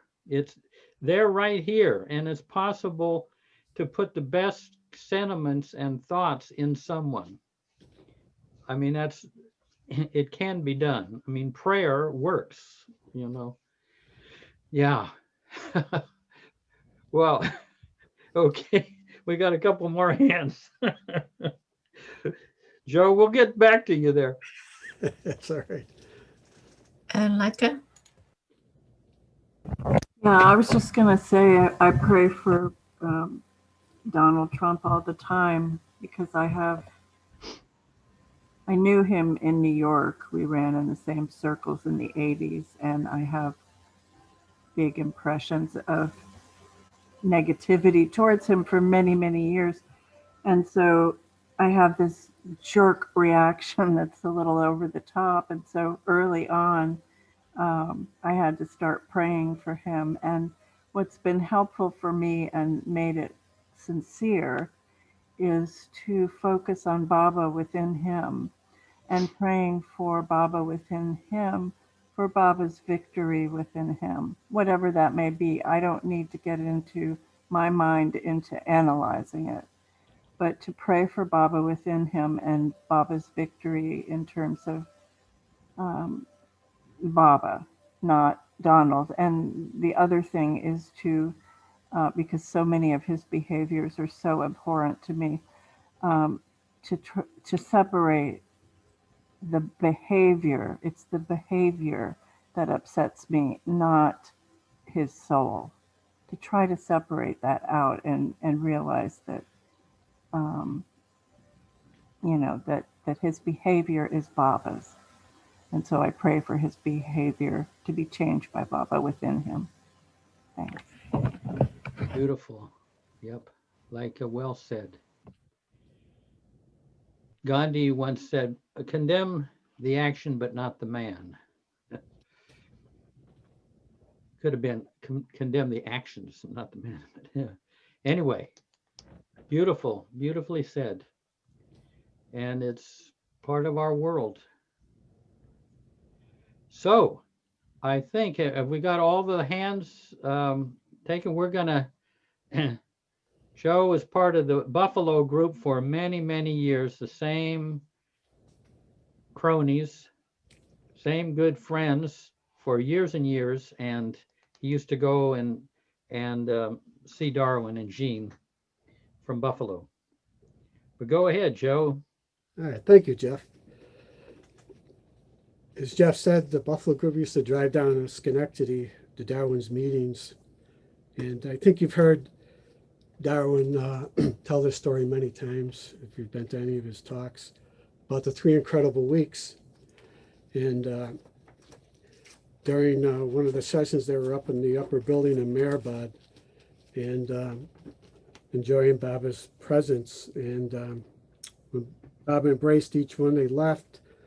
Darwin was there with one other person, and he said to himself, I must try to capture on paper this precious experience with Baba, his redeeming, awakening, divine love.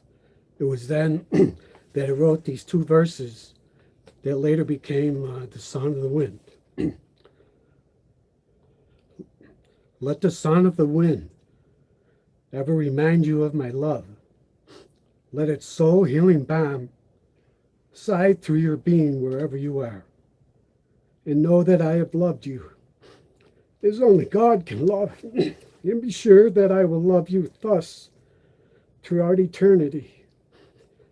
Know, beloved, that you are mine forever, that I've called you from the realm of illusion to crush you with love divine.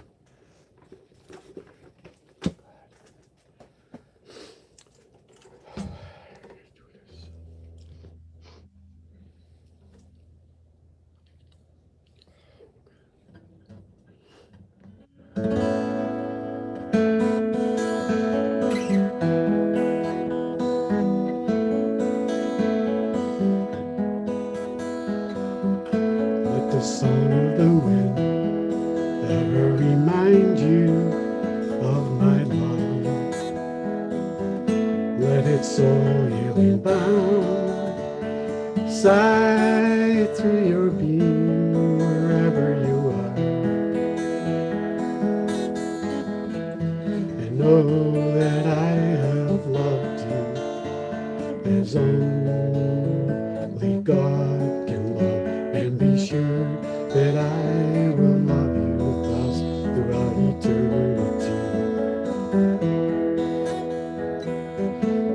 the sound of the wind ever remind you of my love? Let it so healing bind, side through your being wherever you are.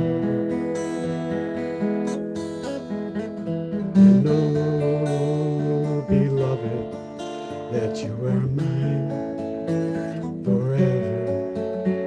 Let it cause you from the realm of illusion to caress you with love,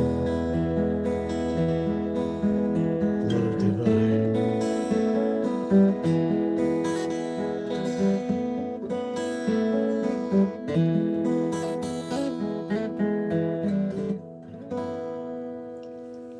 Jai Baba.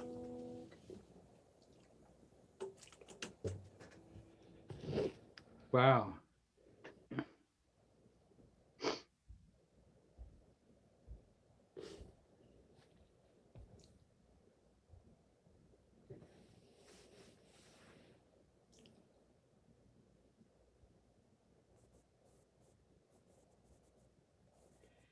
Jai Baba. Jai Baba. Wow. Jai Baba. So touching. Oh. Oh, Darwin was such a deep support to all of us young kids showing up at 2 Castine Street. Both Darwin and Jean. Whoa. Looks like Lanita. Yeah.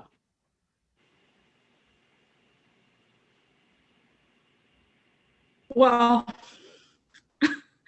I'm about to cry, but I don't want to because I want to say this. I just want to share my feelings right now. You know, that I was back in the shades. I was in my cooking kitchen, in my kitchen cooking.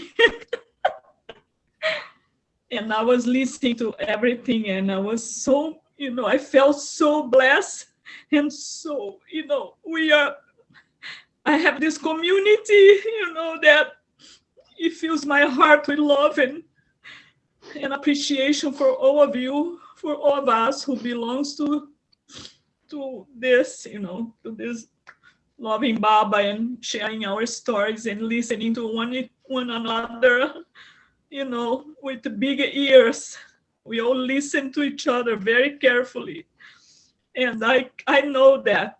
And I was listening to every one of you today, and I was just here in my kitchen, and I was so happy and move, you know, by our love for Baba and the sharing of this beautiful. Everyone has so many beautiful things to share, you know, and it's just making me feel so safe and secure and love and in comfort, you know. I feel comfort in this time of craziness in our, you know, that is going on now. I feel that comfort from the community. And I want to thank you. And I want to say that I love you with all my heart. And I love Baba above all. And thank you so much for everyone. Thank you. Jai Meher Baba.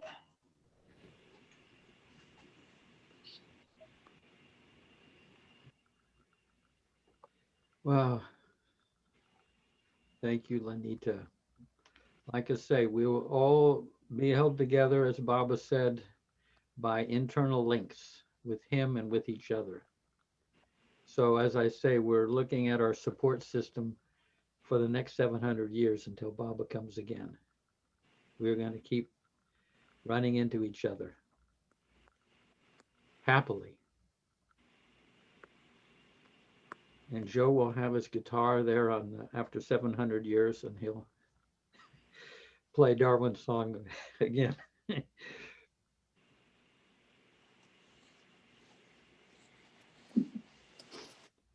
Yeah. Oh. Well, I wanted to thank Joe for sharing with me. I had the experience today of crying and guttural crying, but I think it was from the level of the ego coming through the heart. And to be able to experience with you the crying that comes from the love of God and the gratitude for the wonder of it all. At least that's what I was feeling. I just think that's just a true blessing and a true gift and very inspirational for me. Thank you. That's when love eclipses the human heart. Baba's love.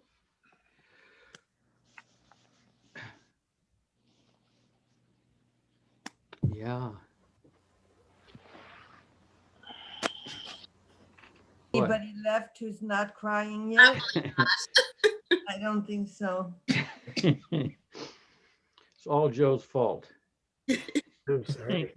I want to know if they were cold tears, right? Isn't it cold tears for Baba? Yeah, cool tears are for the beloved, warm tears are for the self. I mean, Erich used to say that. In life there's youth and love and wine. Friends and lovers drink and dine, be cordial, trusted companions. Our souls are adorned with eternal youth, more radiant than the moon in truth. This gathering is a garden in paradise. Friends who are caring and discreet.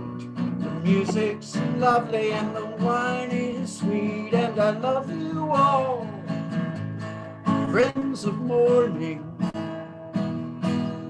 red-lipped darlings, divine companions. There is no cure for these crazy hearts, tangled and tied in the hair of our beloved, lost in your smiles.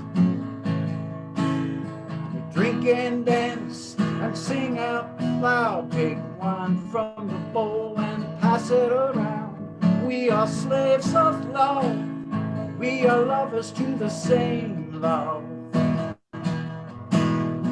Friends who are caring and discreet. The music's lovely and the wine is sweet, and I love you all, friends of morning,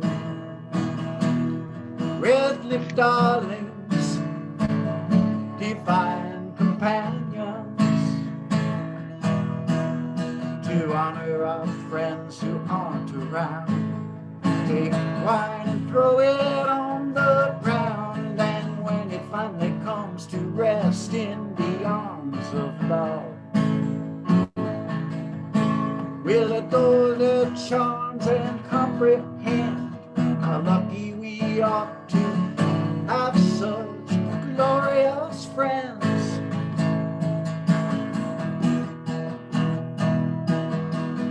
In life there's youth and love and wine. Friends and lovers drink and dine, be cordial, trusted companions.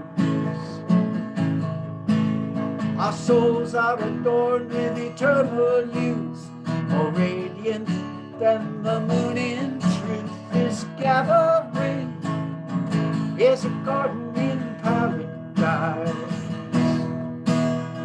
Friends who are caring and discreet. The music's lovely and the wine is sweet, and I love you all, friends of morning, red-lipped darlings, divine companions.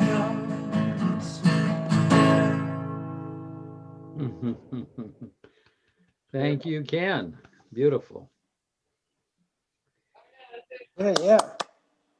Is that red lips from drinking all the wine? Yeah, that must be it. That's based on Hafez, of course. Yeah.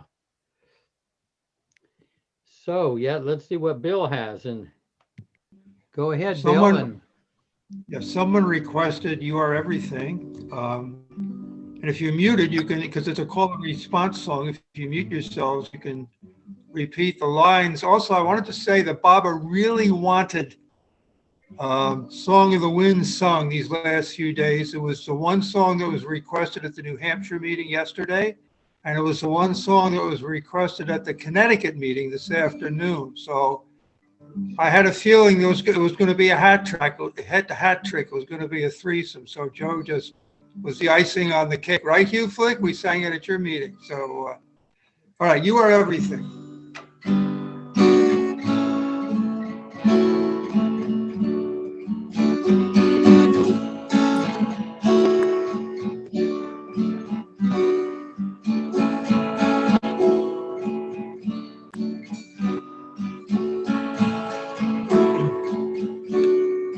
You are everything, and everything is you.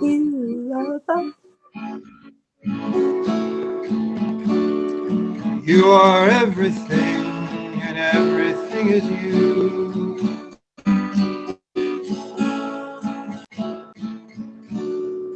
You are a little drop and mighty ocean too.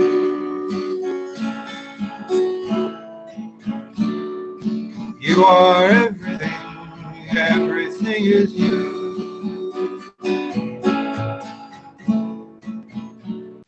You are garden fair and arid desert too.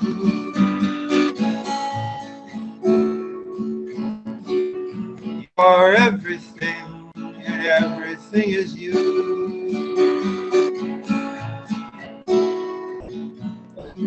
You are emperor and humble beggar too.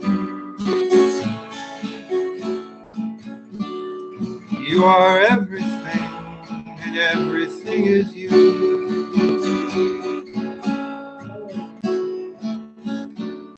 You are blade of grass and giant forest too.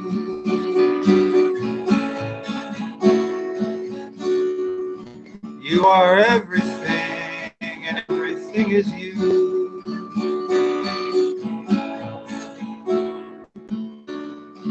You are firefly and blazing sun too. You are everything, and everything is you.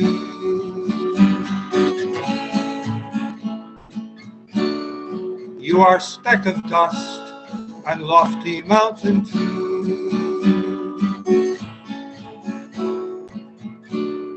You are everything, and everything is you.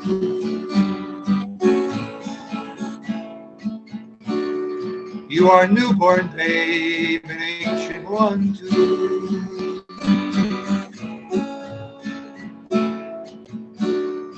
You are everything, and everything is you.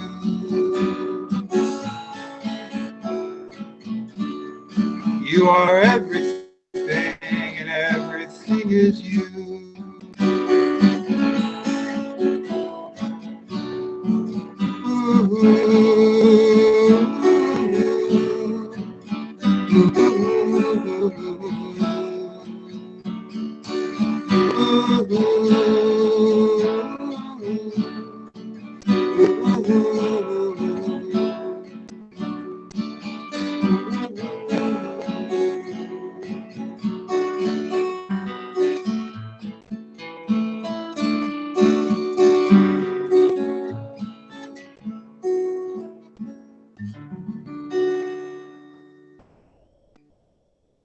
Thank you, Bill. Wow.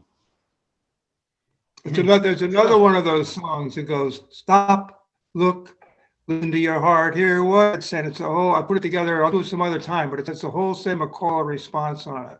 Yeah. No. I wish they could get the timing so that we can actually sing along with musicians. Wouldn't that be great? Whoever devises that will probably be set up for life. Now, just I was thinking one last song if Ruthie feels like playing. Otherwise, Not here. oh, she has, she's disappeared. Okay.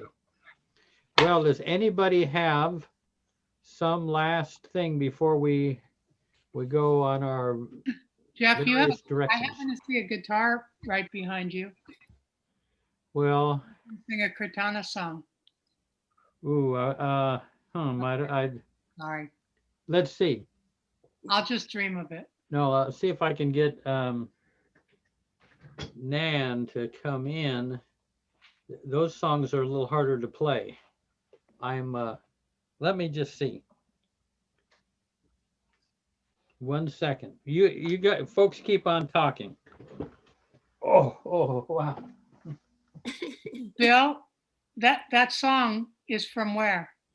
Where are everything? That is the Stylistics, the great Philadelphia group. They did they did this song. They did "You Make Me Feel Brand New," which is to me one of the most beautiful songs ever written. It's a song of perfect gratitude and thanks that you could sing directly to Baba.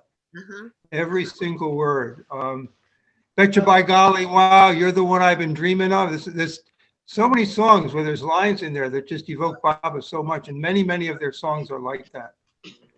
In fact, one of the best, the song "Stop, Look, Listen to Your Heart," one of the best versions of that was, I think it was 2005 on Valentine's Day Eve. There's a beautiful YouTube video of them singing them in the Myrtle Beach Auditorium Center with a full orchestra. It's the Long Bay Symphony Orchestra backing them up. And when I told Bobby Bernstein, she said, "Why didn't I hear about that? I would have died and gone to heaven if I'd been there." So.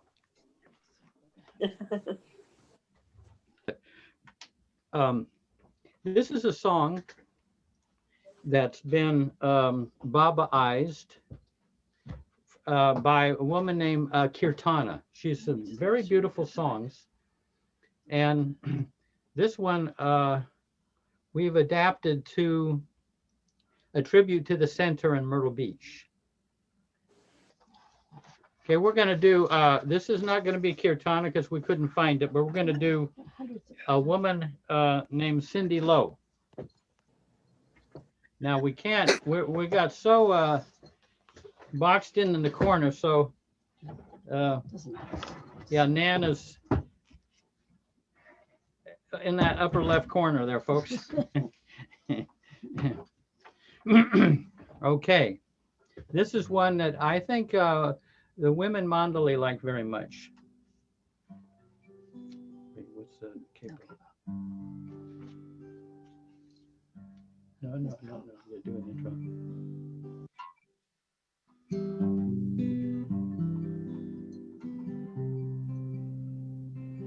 Can you hear the guitar at all?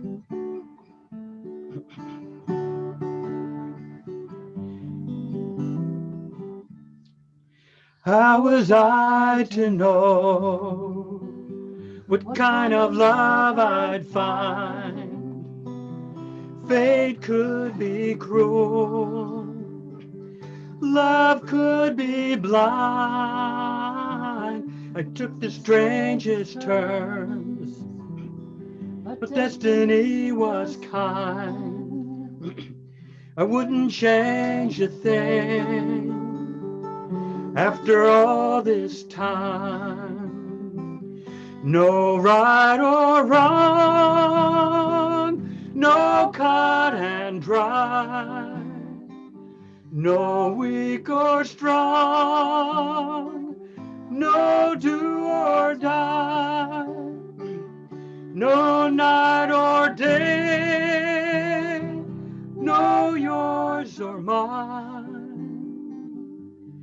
Only you and I, after all this time. I have gone along, a little at a time. Days turn to years, Tears turn to light, and I have tried to trade the reasons for the rhyme, and I've learned to love after all this time.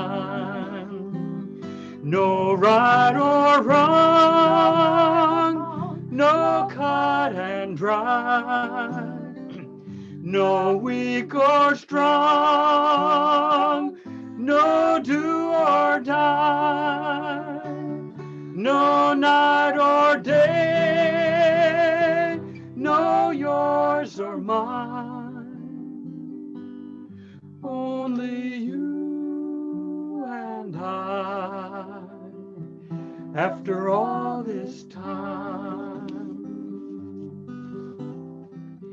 How was I to know what kind of love I'd find till I touched your soul and you touched mine?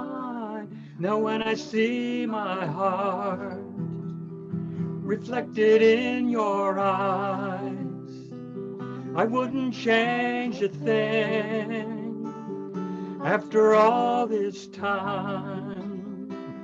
No right or wrong, no cut and dry, no weak or strong, no do or die, no night or day, no yours or mine, only you and I, after all this time. Only you and I, after all this time.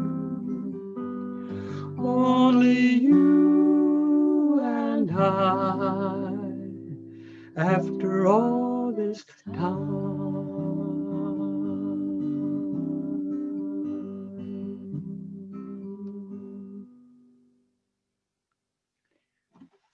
Jai Baba. That was amazing. That was amazing. Yeah. Beyond so Didn't beautiful. realize you could sing like that, Jeff. Unbelievable.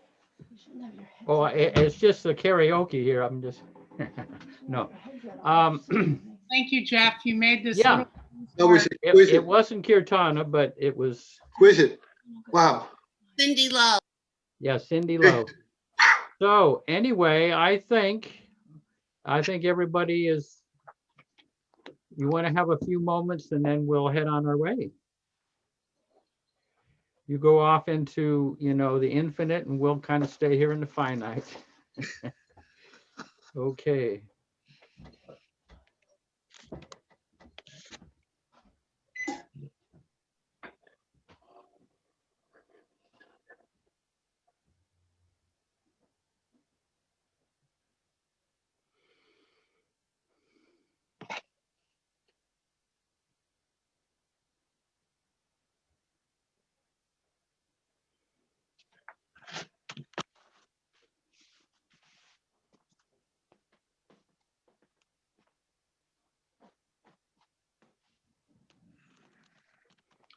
Jai Baba.